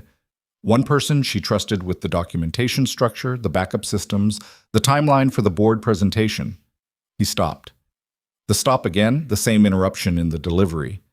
Someone she considered a colleague of 30 years. She watched his face. He's been on the company's legal team since before I joined the executive structure, he said. His name is Warren Felt. He's been managing the company's intellectual property documentation for 22 years. She absorbed that. Your mother trusted him. Completely. And you think he's the one who... I think he was accessed, Cassian said. His credential. I'm not certain it was him acting independently. She felt the shape of what he was saying before he finished saying it. Mar, she said. He nodded once. She put it together. Mar's people at the gala, photographing her and Cassian. The photograph of Cassian crossing the room toward her. The evidence tampering that had happened 2 weeks before the gala, before last night, before any of this. Which meant it wasn't a response to last night. It was something that had already been in motion. He's been inside the company, she said. Not a question. It appears he's had access to internal information for some time. We don't know how. We don't know through whom, beyond the credential. And we don't know what he intends to do with what he's built. She sat back down. The cold thing in her chest had settled into something she could almost name now. Not fear. Not anger. A A specific, clear, bone-deep understanding of exactly how exposed she was. How exposed she had been before she ever walked into that ballroom. How the evening she'd experienced as a professional opportunity had been, simultaneously, something else entirely. A move on a board she hadn't known she was sitting on. "He's going to use me," she said, "as leverage against you." That's my assessment. The photograph. The public gesture. "He's going to use my proximity to you as a pressure point." Yes. She looked at the screen, at her name, at the tampered records, at the careful, methodical destruction of 8 months of her best and most powerful advocate's work, carried out while that advocate was in a hospital bed. Something shifted in her, sitting at that table in that spare conference room in the West Loop with the gray Chicago morning outside the window. Not a dramatic shift, not the kind that announces itself, the kind that moves through a person quietly and thoroughly, the kind that happens when the world, as you understood it, reveals a structure you hadn't seen, and the person you've been up until this moment doesn't quite fit the structure you're now looking at. She'd spent 10 years being careful, keeping her head down, doing the work, trusting that work was enough, that if she made things that were genuinely good and real, the truth of that would eventually surface on its own. She'd believed, at a level so deep she'd never examined it directly, that the work was the protection. That being good enough was eventually a form of safety. She understood now, sitting in this room, that she had been catastrophically wrong about that. Being good enough had made her useful. Being useful had made her visible to the wrong people. And being visible to the wrong people in the wrong world meant that the work she'd made, the thing she'd given everything to, was now a piece on a board that had nothing to do with fashion or design or the question of whose name belonged on which garment. She was a tool. She had been made into a tool without her knowledge or consent, and the people who'd done it were sophisticated enough that they'd done it in a way she'd had no framework to recognize. She breathed. In, out, deliberate. She looked at Cassian. "What do you need from me?" she said. He looked at her for a moment with that gray-green attention that didn't look away. "You don't have to. What do you need?" she said again. He was quiet for 3 seconds. "Warren Felt is meeting with the company's IP legal team this afternoon at 4 o'clock, he said. "Standard quarterly review. He doesn't know that I know about the credential access. He doesn't know what I've found." He paused. "I need someone in that meeting who isn't part of my security structure. Someone he won't identify as a threat." She stared at him. "You want to use me as bait?" "No." His voice was sharp for the first time. "I want to use you as a witness. There's a difference. My legal team will be running the meeting. You'll be introduced as a creative consultant reviewing documentation for the attribution process. You'll hear what he says. You'll see how he reacts to certain documents being introduced. And if he recognizes that you know, he won't." He said it with certainty she was not entirely sure was earned, but which she understood came from a long experience of this specific kind of thing. He doesn't know about the backup systems. He doesn't know what's preserved. She looked at the table, at her hands, at the portfolio beside her with the decade of work inside it. She thought about Evelyn in a hospital bed with 8 months of carefully built evidence quietly dismantled around her while she was too sick to protect it. She thought about Warren Felt, 30 years of trust, and what 30 years of trust meant to a person like Evelyn who had built everything she had from a table in the back of an atelier. She looked up. "Tell me exactly what I'm supposed to say when I walk into that room," she said, and the thing in her voice was not the voice she'd arrived with that morning, not the careful, measured voice of a woman negotiating a professional offer in a world she didn't fully know. It was something harder than that, something that had been made in the last 40 minutes out of cold clarity and the specific, permanent anger of a person who has understood, finally and completely, that playing carefully has not kept her safe and will not keep her safe, and that the only remaining option is to play entirely differently than she ever has before. Cassian looked at her across the table, and something in his face, very briefly, looked almost like relief. That was the word. That was what crossed Cassian Voss's face in the half-second before Zariah looked away. Not satisfaction, not calculation, not the controlled approval of a man whose plan was working. Relief. The specific, unguarded relief of someone who has been carrying something alone and has just been told they don't have to anymore. She filed it away. She would think about it later. Right now there was a meeting at 4 o'clock. He walked her through it in 40 minutes, sitting across the table with a legal pad between them, and a second person in the room now. A woman named Reyes, compact and precise, from the company's internal investigation unit, who spoke in short declarative sentences and looked at Zoraya with the evaluating attention of someone assessing a tool's fitness for a specific use. Zoraya didn't take it personally. She was, in fact, being assessed for a specific use, and she'd rather the assessment be accurate. The structure was simple enough in outline. Zoraya would enter the 4 o'clock meeting as a creative consultant brought in to review the legacy attribution documentation as part of an ongoing compliance process. The meeting's official purpose, a quarterly IP review, was real and scheduled. What Warren Felt didn't know was that certain documents had been reintroduced to the review file, documents that Evelyn's backup system had preserved, documents whose existence, if Felt had actually tampered with the primary records, he would know should not be there. They would watch how he reacted when those documents appeared. "He's going to know something is wrong," Zoraya said. "Yes," Reyes said. "We want him to know something is wrong. We want to see what he does with that. And if he does nothing, if he's trained well enough to just sit there, then we learn something different." Reyes looked at her. "But people who have been sitting on something for 8 months, watching someone they care about get sick while they cover their tracks, those people aren't trained. They're improvised. Improvised holds differently under pressure than trained." Zoraya thought about that. At 2:15, she went to a bathroom down the hall and stood at the sink and ran cold water over her wrists for 30 seconds, which was something she'd done since she was 17 when she needed to think clearly. Her mother had taught her, said it worked on the blood, said her own mother had taught her, and Zoraya had never stopped doing it regardless of what she thought about the science because the effect was real, and the clarity that followed was real, and right now she needed everything real she could get. She looked at herself in the mirror, the black blazer, the portfolio she'd carried in and set in the corner of the conference room. Her face, which was her iron face, which was holding, she thought about Evelyn Voss, about the personal note in real pen on real paper. "We look forward to seeing your work, Ms. Vaughn."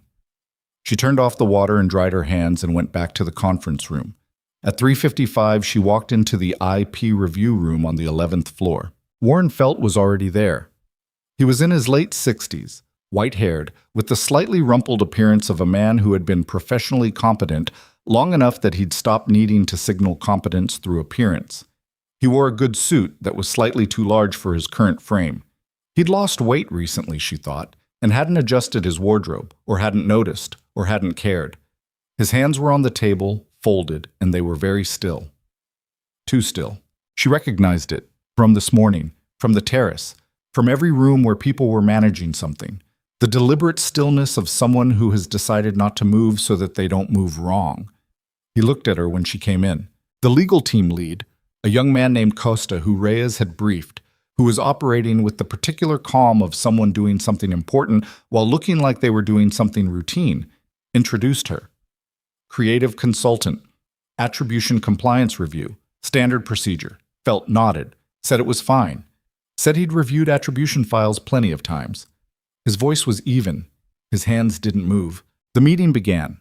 Costa walked through standard quarterly items, filing deadlines, registration updates, a backlog of international trademark applications, 45 minutes of material designed to feel routine, to let the room settle, to give Felt time to relax if relaxation was something he was capable of today.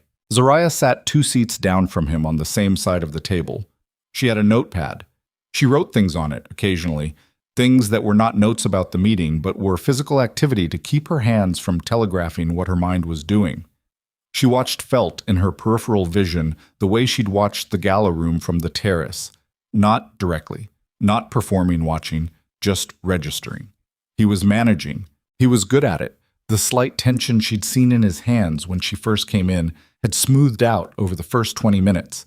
He asked 2 questions during the trademark section, and the questions were appropriate and showed that he'd actually read the materials. And he received Costa's answers with the mild engagement of a man attending a meeting he'd attended many times before. He was very good. And then Costa said, "Last item before we move to the legacy file review. I want to flag that we've had some documentation restored to the compliance system from a secondary archive. Should be routine, just some attribution records that were reclassified a few weeks back, Probably an admin issue. They've been returned to their original categories. He slid a document across the table. It reached Felt. Felt looked at it. Zariah was watching his hands. They moved, just slightly.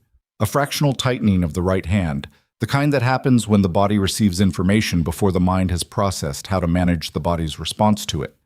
A single, involuntary clench of the fingers around the edge of the document, lasting less than a second, and then gone. But she saw it. She wrote something on her notepad. Costa continued talking. Felt's face was neutral. He asked one clarifying question about the reclassification process. What triggered the restoration from secondary archive? Was this standard or had someone flagged it?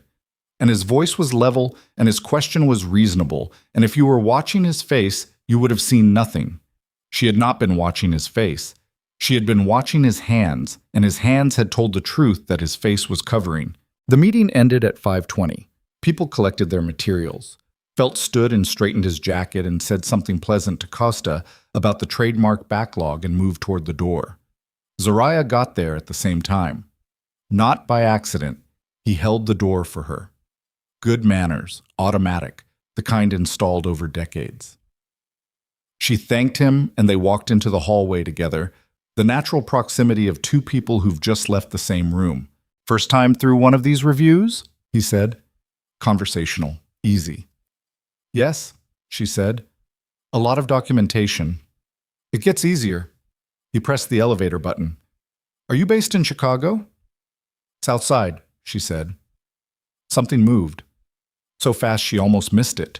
A fractional shift in his expression, something that connected the information south side to something else he knew. And the connection produced a reaction he controlled immediately, but not quite fast enough. He knew who she was. Not just a creative consultant. He knew specifically who she was, which meant Mars people had been faster than Cassian thought. The elevator came. She got in. He did not, said he'd forgotten something, patted his jacket pocket, stepped back. The doors closed. She rode down to the lobby and walked directly to the stairwell and took out her phone. She called the number Cassian had given her. He picked up on the second ring. He knows who I am, she said. A pause. Brief. How certain? Certain. He reacted to Southside. Time. 3 minutes ago. Hallway outside the review room. He didn't get in the elevator. He's making a call, Cassian said. Not to her. She could hear him, in the background, the shift of address. Then back to her. Get out of the building. The car is outside. The documents? Reyes has what she needs. Get out of the building, Zariah. She moved. The lobby. The door. The car at the curb, the same driver, engine running. She got in and the car pulled into traffic before she'd fully closed the door. Her heart was loud. She could hear it in her own ears, which was something that happened to her in high-stress situations and which she generally found more irritating than frightening. The body announcing itself at inconvenient times, insisting on being registered. She breathed. In, out. Her phone rang. Cassian. He called someone, he said. We intercepted. It was short. 30 seconds. He used a clean phone, which means he came prepared for the possibility of interception on his primary. A pause. He said 2 words before the call ended. Your name and an address. She felt the cold move through her. What address? She said. He told her. Her apartment. Her address on the south side. The car was moving north and she looked out the window at the city moving past, and she made herself think, made herself move past the cold and into the space on the other side of it, where there was only information and what to do with it. Marcus, she said, my brother, he has a key. Where is he? He picks up my neighbor's kid from school at 4:30. He might be at my building. She heard Cassian say something away from the phone. Then, I'm sending someone. What does he look like? She described Marcus in 6 words. She heard them relayed. You're not going back to your apartment tonight, Cassian said. I know. I'm sorry. She didn't say anything for a moment. Outside, Chicago moved. A woman pushed a stroller across an intersection. A bodega put out its evening sandwich board. The ordinary texture of a city doing its ordinary things indifferent to the fact that her address had just been transmitted by a man with a clean phone to someone she'd never met who meant her harm. "Where am I going?" she said. "The estate. It's the most secured location I have in the city." "Your mother's house?"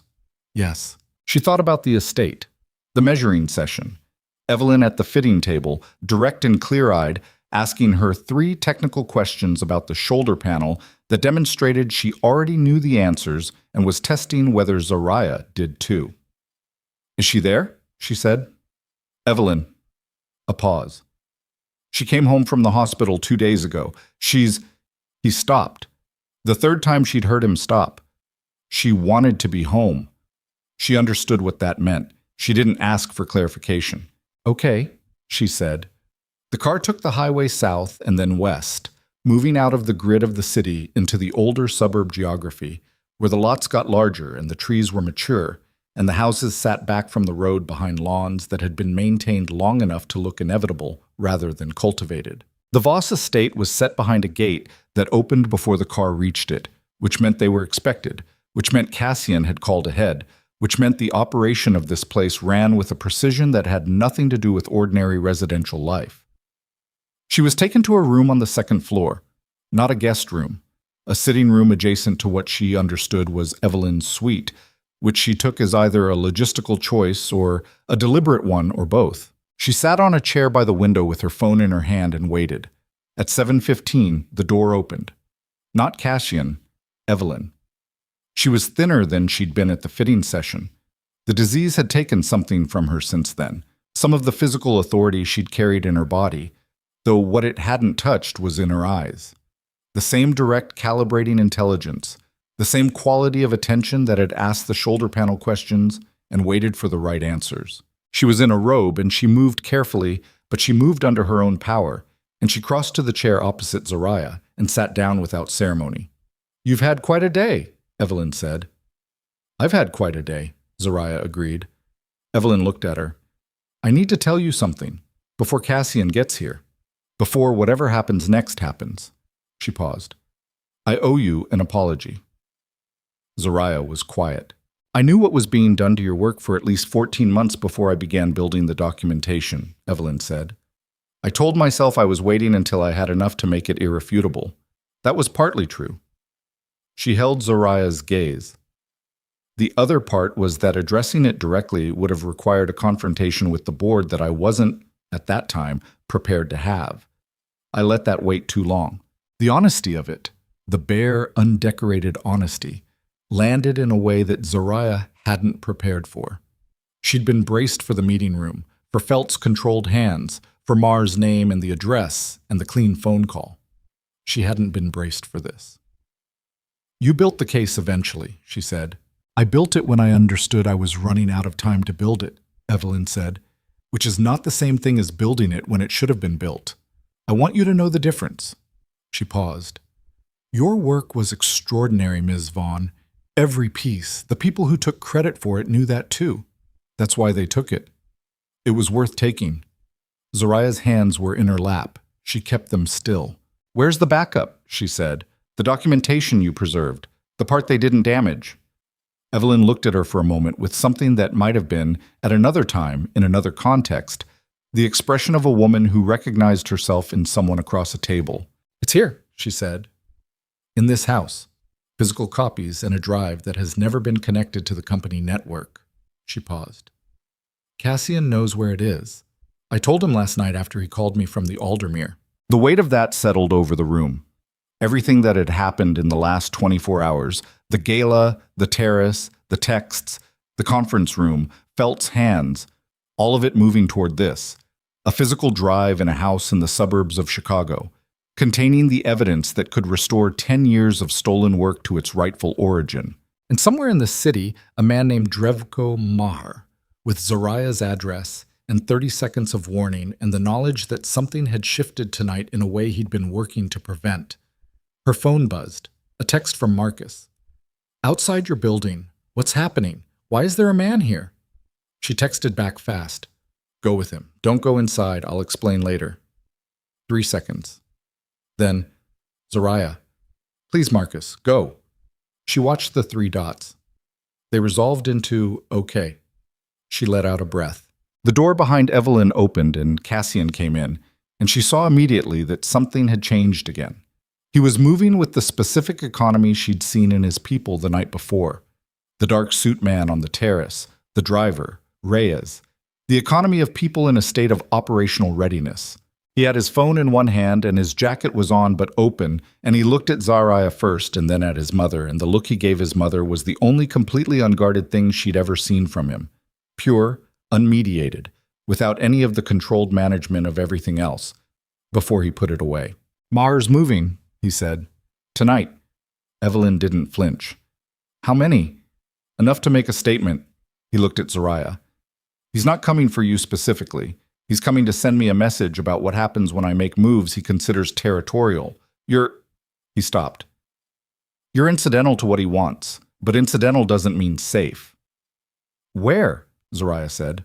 "Here." He said it without inflection. "He knows about the estate. He's known for years. It's not a secret, but he's never moved on it before because moving on it would cross a line that couldn't be uncrossed." He paused. "He's decided to cross it." The room was very quiet. "Why tonight?" she said. "What changed?" "The documents," he said. "The ones Costa introduced in the review meeting." Felt told him. "Maher knows we have evidence he thought was destroyed, which means his leverage over the attribution situation, his ability to use what he knows about the company's internal misconduct as pressure against me, is compromised." He looked at her. "He's moving before we can use it." She stood up. "Then use it now," she said. "The backup, the drive. File it tonight, before he gets here. Whatever legal process Evelyn was building toward, start it now." "It's not that fast. Make it that fast." Her voice came out with an edge she hadn't planned but didn't walk back. "You have a company attorney. You have a documentation chain. You have a physical backup that has never been networked. File an emergency injunction, file a complaint, file whatever you need to file to put those records into a legal process where destroying them becomes obstruction instead of just records management." She looked at him steadily. "Do it in the next hour, before whatever Maher is sending gets here, and then it doesn't matter what happens here tonight. The records are protected. The case is started. He can't stop it." The room held. Cassian looked at her. His mother looked at her. Something passed between them. Cassian and Evelyn, a look she wasn't part of. The compressed communication of two people who have known each other long enough that full sentences are sometimes optional. Then Cassian took out his phone. He made a call. Short, direct, and from the first sentence she could tell it was a person he'd woken up and who was alert immediately, which meant it was a person who expected to be woken and was prepared for it. "I need an emergency IP filing," he said. "Tonight. Yes, tonight. I have physical documentation at the estate. Yes, the drive Evelyn secured. I need it filed and time-stamped and in the system of record before midnight." A pause. "I don't care what it costs." "Yes." He hung up. He looked at her. "The attorney is 20 minutes away," he said. "Then we have 20 minutes," she said. "And then, whatever Maher sends, the records are already gone from reach." He looked at her for a long moment. Evelyn made a sound from her chair. Not quite a laugh, something more private than that. Something that seemed to belong to a thought she was having rather than the room. "Cassian," Evelyn said, "go get the drive." He went. Zarya stood in the center of the sitting room in her black blazer with her heart loud in her ears again. And she breathed, and outside the estate's windows the night had fully come down over the suburb, and the grounds were dark beyond the lit perimeter. And somewhere in the city a man was moving toward this house, with enough people to make a statement. Her phone buzzed. Marcus again. "Where are you?" "I need you to tell me where you are right now." She looked at the text for a moment. She typed, "I'm safe. I'm somewhere I need to be. I'll call you when it's done." She put the phone in her pocket. She heard distantly from somewhere in the house below the sound of the security system changing registers. Not an alarm, something subtler, the particular shift of a system moving from standard monitoring into a heightened state.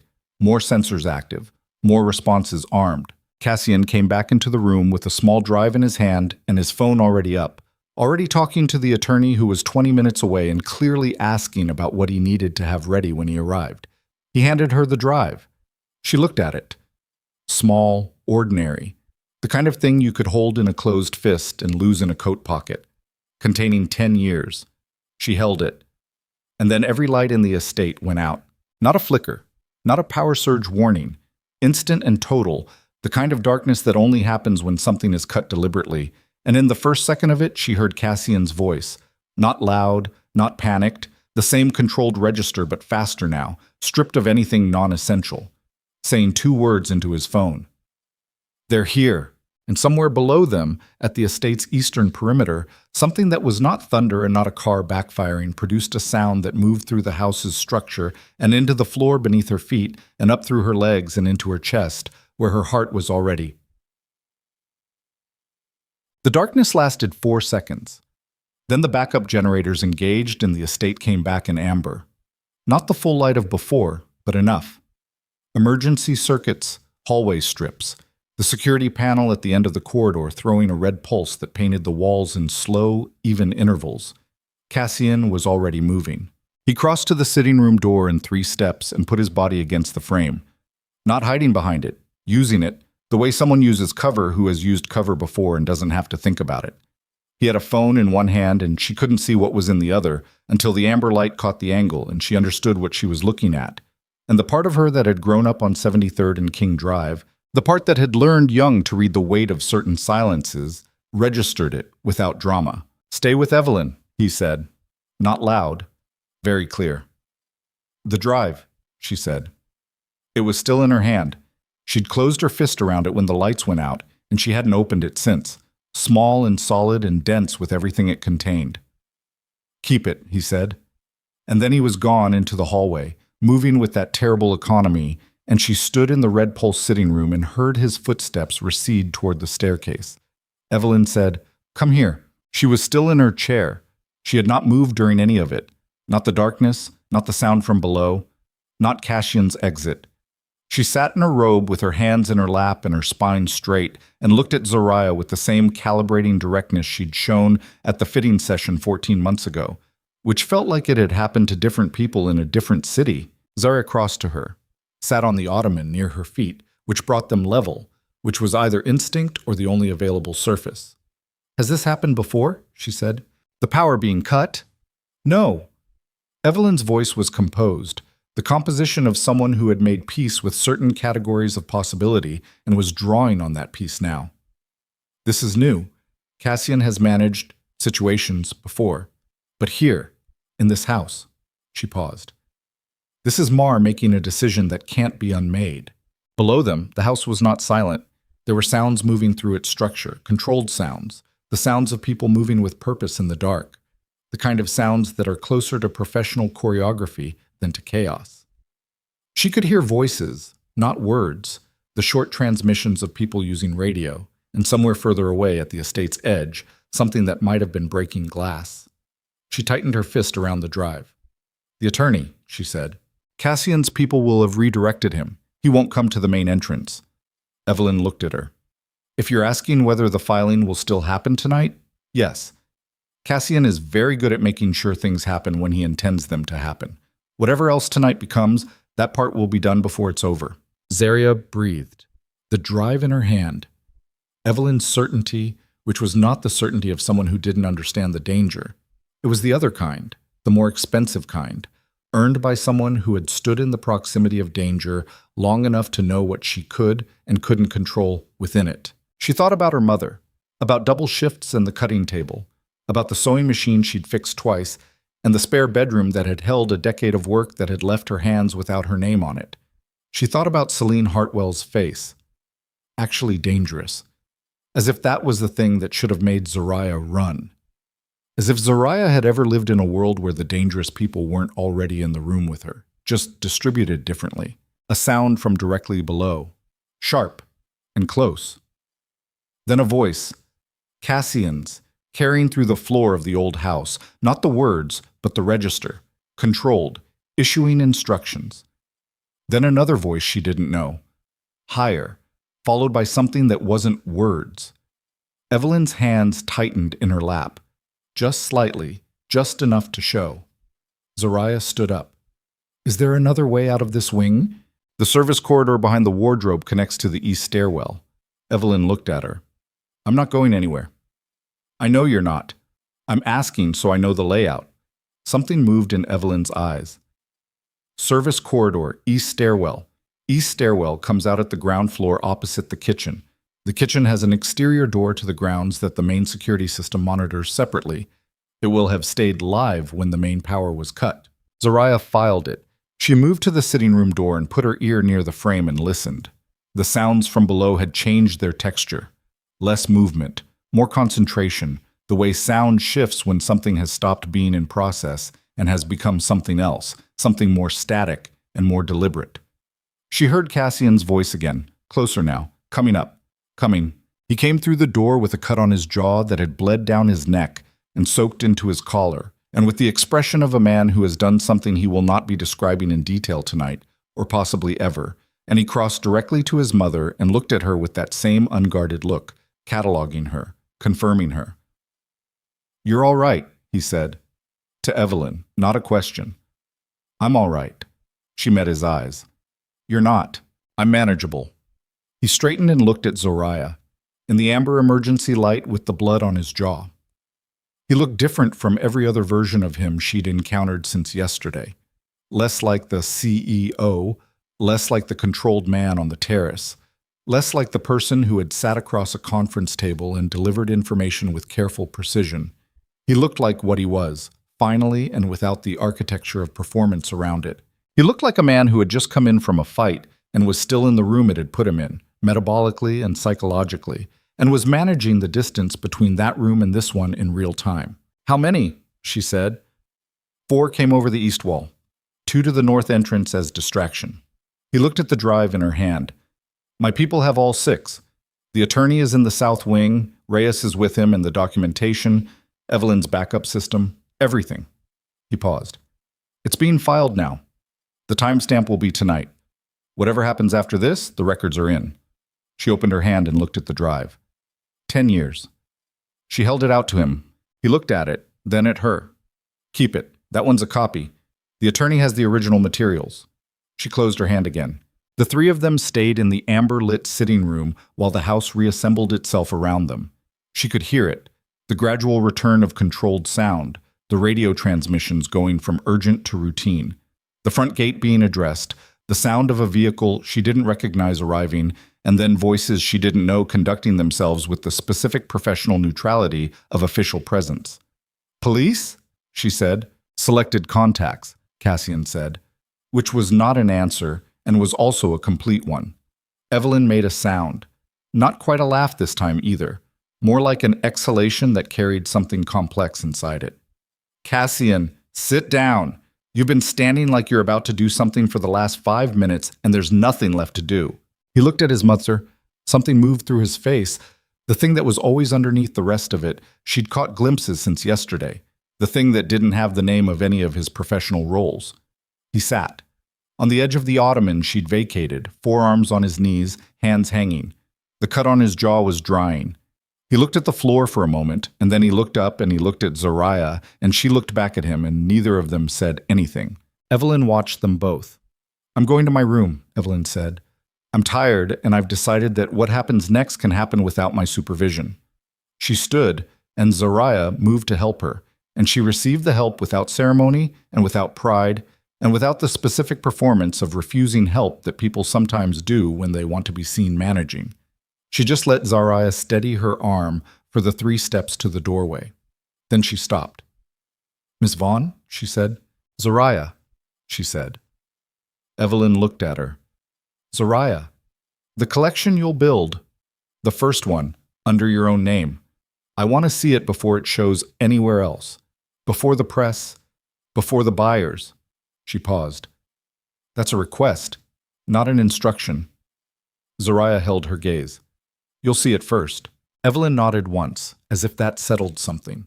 She went through the door and it closed behind her, and the room was quieter without her, which was a specific quality that some people carry. Their absence reshapes a space.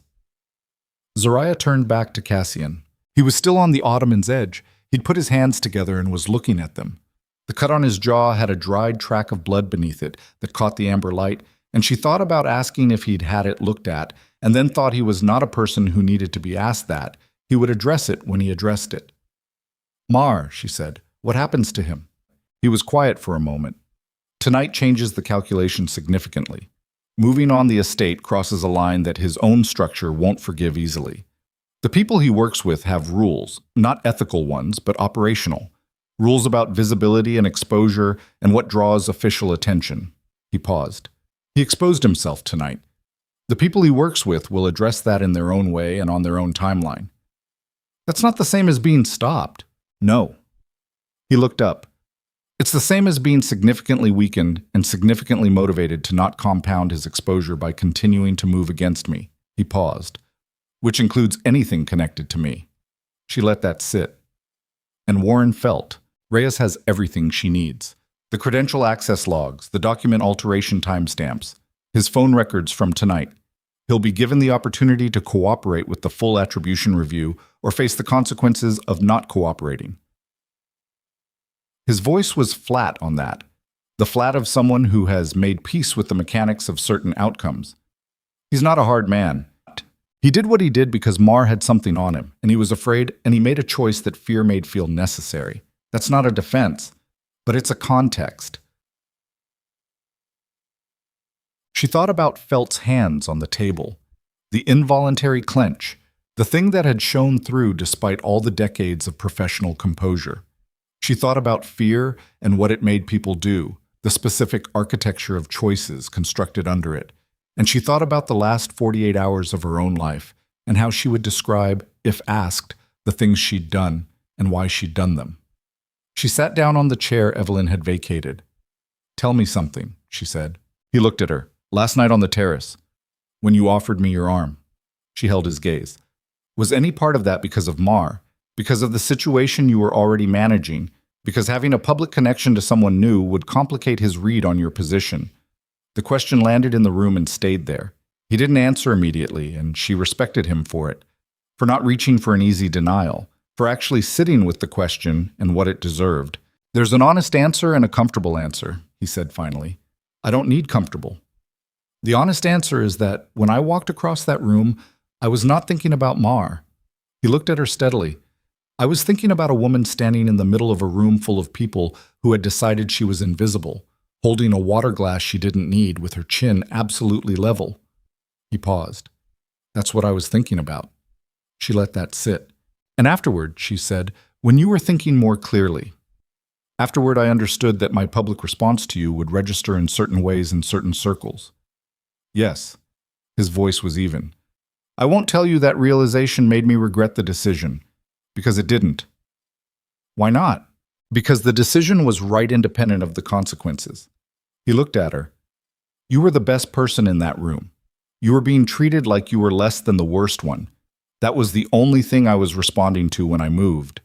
She looked at him for a long time, at the cut drying on his jaw, at his hands, which were still, the way everything about him was still when he'd decided not to move. She thought about what she'd told him on the terrace, which felt like it had been said by someone with less information than she currently had. "I've been standing outside of closed doors for 10 years. I'm done with doors." She thought about the doors she'd walked through in the last 24 hours, and what had been on the other side of each one. "I need to call my brother," she said. "Of course."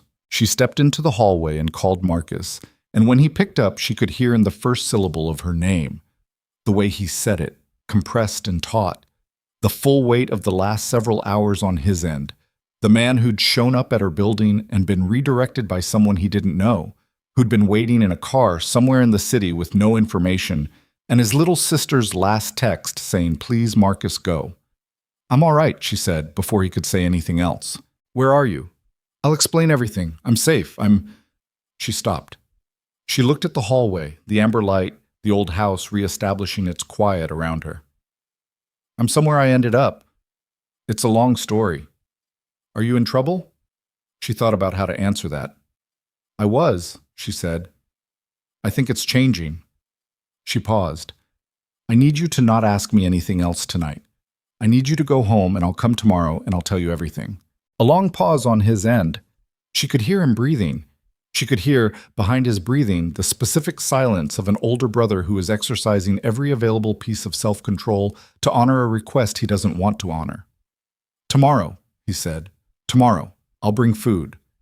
"You'd better bring a lot of it," he said, "because this story better be worth the night I just had." She felt something release in her chest. "It's worth it," she said. "Marcus, it's actually worth it."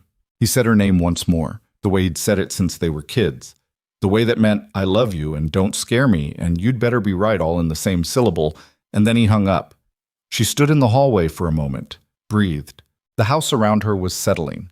She could hear, from various directions, the sounds of a large and complex space re-entering its ordinary register. Someone in the kitchen, the low exchange of voices at the main entrance, a door somewhere closing with the quiet authority of something secured rather than something finished. She went back into the sitting room. Cassian had moved to the window. He was standing where she'd stood at the Aldermere, looking at the dark grounds of the estate, the perimeter lights showing the lawn's edges, and beyond them, the old trees, their leaves black against the dark sky. She stood beside him, not close, but not far. "The position," she said. He turned his head slightly, listening. "The offer. Creative directorship, legacy division, full attribution retroactive where provable." She looked at the grounds. "Is it still on the table? After tonight? After all of this?" "Yes," he said, without hesitation. "The board is going to push back. When the attribution review opens, when Felt's involvement becomes known, when Celine's manipulation of the gala invitation becomes part of the record." She paused. "Jeffrey Hartwell is going to fight this." "Jeffrey Hartwell has been on that board at my mother's invitation for 11 years, Cassian said. "My mother's health does not change the architecture of how this board operates. I run this company.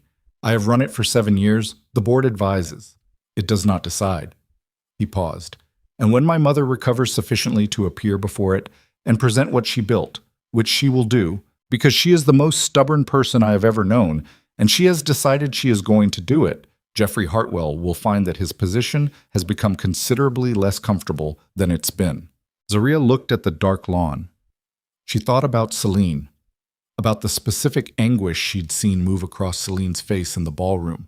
Fast, controlled, quickly recovered. 2 years of work redirected in a single evening. She did not feel satisfaction about it. She'd expected to, somewhere in the last 24 hours, to feel the clean completion of a justice delivered. She didn't feel that. She felt something more tired and more honest than satisfaction. The understanding that Celine had operated in a world that had taught her that this was how you built things, through positioning and access and the strategic management of who got into which rooms. And that the world that had taught Celine that had also been the world that had taken 10 years of Zariah's work and moved it sideways into other people's careers. They'd both been shaped by the same broken system. The difference was where they'd landed in it. "She should have been a designer," Zariah said. Cassian looked at her. "Celine? She's brilliant at the structural stuff, the positioning, the analysis, the way she reads a room and maps its power distribution in real time." She paused. "If she'd put that intelligence into creative work instead of politics, she'd have been extraordinary." He was quiet for a moment. "You're being generous." "I'm being accurate." She looked at him. "Generous would be forgiving the invitation. I haven't done that yet." Something that was closer to a real expression than anything she'd seen from him crossed his face. Not quite a smile. Something more textured, with more history in it. "No," he said. "That would take time." "Yes, it would." They stood at the window while the estate's night settled around them, and the last of the operational sounds resolved into ordinary house sounds.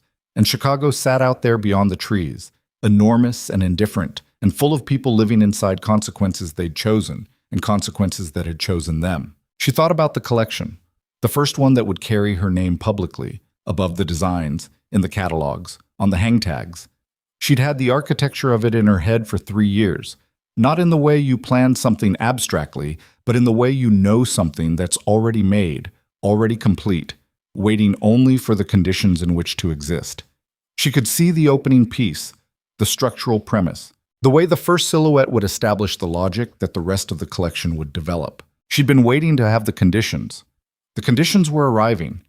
They were arriving through violence and manipulation and the specific corrosive damage that power does to people who use it without ethics. And they were arriving through a sick woman's stubborn 8 months of careful documentation and through a man walking across a room because a woman's chin was level, and they were not arriving cleanly or simply or without cost. But they were arriving. "I'm going to need studio space," she said. He turned from the window. "I know a building, West Loop, good light. The company owns the 4th floor currently, but we've been underusing it for 2 years. I'm not working in a building you own. The lease would be in your name, independent of the company structure. The directorship and the studio would be legally separate." She looked at him. "You thought about this before tonight." "I thought about several things before tonight." He held her gaze. "Some of them were logistical." She let the implication sit without addressing it directly, which felt like the correct response for this specific moment in the middle of this specific night. "The studio," she said. "I'll look at it. I'm not agreeing to anything I haven't seen. I wouldn't expect you to." She looked down at her hand, still closed around the drive. She opened it, looked at the small, ordinary object and everything it contained, not just the evidence, not just the documentation of 10 years of stolen credit. The proof that the work had existed in the first place. That she had made things, real and specific and technically demanding and genuinely good, and that the making of them was documented and dated and preserved regardless of what anyone had done to obscure it. The work had survived, not without damage, not without cost, but it had survived. She put the drive in her blazer pocket. "I want to see Evelyn before I leave," she said. "She'll be awake. She doesn't sleep well." He said it without inflection, but she heard what was underneath it. The specific quality of helplessness that a person carries when someone they love is diminishing, and there is nothing sufficient they can do about it. "I'll tell her about the collection," she said. "The opening piece. She should know what she built toward." He looked at her for a moment. The amber light was softer now. Someone had adjusted the emergency system back towards standard levels, and the room was almost normal, almost the way it might look on an ordinary night in an ordinary house. He looked, in this light, like someone she had known for longer than 36 hours. She didn't know how to account for that. She suspected it would take time and distance to understand it properly, which was fine. She had time. She had just acquired considerably more of it than she'd had 2 days ago. "Thank you," he said, simply, without the management of it. "For the filing, for the meeting, for staying in the building when I asked." She held his gaze. "You said please." Something moved in his face. "I don't do that often." "I noticed." The night stretched around them, and she let the room hold the weight of everything that had happened in it without trying to resolve it into something neater or more manageable than it actually was. Some things couldn't be made neat. Some nights were exactly as complicated as they were, and the best you could do was stand inside them and breathe, and let the morning be a different thing when it came. She left him at the window and went to find Evelyn. Evelyn was in her room, in bed now, propped on pillows with a lamp on, and a book face down on the covers beside her that she clearly hadn't been reading. She looked at Zariah when she came in the way she'd looked at her at the fitting session, the measuring quality, present even now, even diminished, the intelligence that the illness hadn't touched. Zariah sat in the chair by the bed. She told her about the opening piece, the structural premise, the way the first silhouette would carry in its architecture the logic of everything that had followed from it, the tension in the internal geometry that resolved at the surface, the thing that was invisible unless you knew to look for it, and was undeniable once you did. Evelyn listened. Her hands were still on the covers and her eyes were on Zariah, and she didn't interrupt. When Zariah finished, the room was quiet for a moment. "The shoulder panel geometry," Evelyn said, "from my gown. You're developing that principle into a full structural premise." "Yes." "Over how many pieces?" 12, 14 if the technical problems I haven't solved yet get solved the way I think they will. Evelyn was quiet. Then, "The buyers are going to fight over the third piece. Whatever the third piece is. It will be the most technically demanding, and they'll know it, and they'll want to own it." Zariah looked at her. "I don't have a third piece yet." "You will." She said it with the same certainty she'd brought to everything, the certainty that had built a company from an atelier table and had survived whatever the body was currently doing, and had spent 8 months building an evidentiary case while receiving treatment and had asked Zariah tonight to bring the collection to her before it went anywhere else. You'll have it, and it'll be the best one, and they're going to fight over it. Zariah looked at the woman in the bed, at the lines in her face that were age and illness, and the specific gravity of having built something real over a long time, at the intelligence behind the eyes that was still fully present and fully sharp, and looking at Zariah with the attention of someone who recognized what they were looking at. I'll bring you the sketch, Zariah said. When the third piece exists, you'll see the sketch first. Evelyn held her gaze. I'll hold you to that. She left the room and went down the restored to normal main staircase and through the front hall and out the door into the cold that was the estate's grounds at 2 a.m, and she stood on the stone steps and breathed the night air, which was damp and cold and smelled of wet grass and the season's edge and the particular cleanness that a city's periphery holds in the hours before dawn. The car was waiting, the same driver, the same silence. She got in. They drove back toward the city through the dark, and she sat with her hand in her blazer pocket and the drive in her hand and her head against the window, watching the suburb give way to the grid, the trees receding and the streetlights accumulating and the city reassembling itself around the car as they moved deeper into it.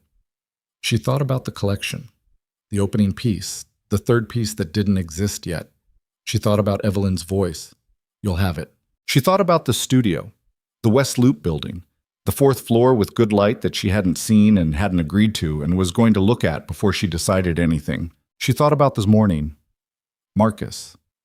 The long explanation over food. His face when she got to the part about the ballroom. She could already see it, the specific expression he'd wear when he understood what she'd walked into and chosen to stay in, which would be the expression that said, I cannot believe you, and of course you did simultaneously, and which was the expression that meant she was entirely known by at least one person in the world, and that knowing was not a burden but a structure that had held for 29 years and would hold tomorrow and after. The drive was solid in her hand. The city was all light now, the full grid of it, the south side materializing in the distance as they moved through the interchange, and she looked at it. Not the north, not the architectural display of glass and height that Chicago showed to the people who could afford to live inside it, but south, the part she knew, the part where she'd grown up and worked and built in a spare bedroom what it had taken tonight to bring into the world. She looked south the way she always looked, the way she'd told him at the window. Nobody looks north when they grew up south. She was still looking at it when the car stopped outside her building and the driver said nothing, and she understood that she was home, that there were people who'd ensured the building was clear and safe, and that the night was over, and that in the morning there would be attorneys and filings and the beginning of a legal process that was going to be long and visible and contested, and that her name was going to be on documents in rooms she'd never been in before. And that the life she was stepping back into when she opened this car door was categorically different from the life she'd left to go downtown in the rain 2 nights ago. She got out of the car. She stood on the sidewalk on 73rd and King Drive, roughly, give or take, in the damp cold of the early morning with her blazer and her portfolio and the drive in her pocket and the collection already building itself in her mind. The opening piece, the structural premise, the tension in the geometry that resolved at the surface and was invisible until it wasn't. The driver waited until she was inside the building. She climbed the 2 flights, she unlocked her door, she turned on the lights, all of them, every one, and stood in the center of her apartment in the converted spare bedroom and the small living room and the kitchen with the bad overhead lighting, and she breathed. The cutting table, the sewing machine she'd fixed twice, the designs pinned to the wall above the table, the working drawings, the evidence of a decade of process. She crossed to the table. She sat down. She pulled a piece of drafting paper from the stack and a pencil from the cup. She began to draw. Not the opening piece. She'd known the opening piece for 3 years. She didn't need to draw it tonight. She drew the third piece, the one that didn't exist yet. She drew it the way she'd told Evelyn she would find it, through the technical problems, through the structure, through the geometry that had to work before the surface would tell the truth. She drew until the windows went gray, and then pale, and then the specific gold of early Chicago morning, and the city woke up around her, and the night moved off in the direction nights move when they're finished, and the third piece began to exist on the paper in front of her with the clarity of something that had always been waiting for the conditions in which to arrive. She was still drawing when the sun came fully up. Her name was on the paper. This time, it would stay there.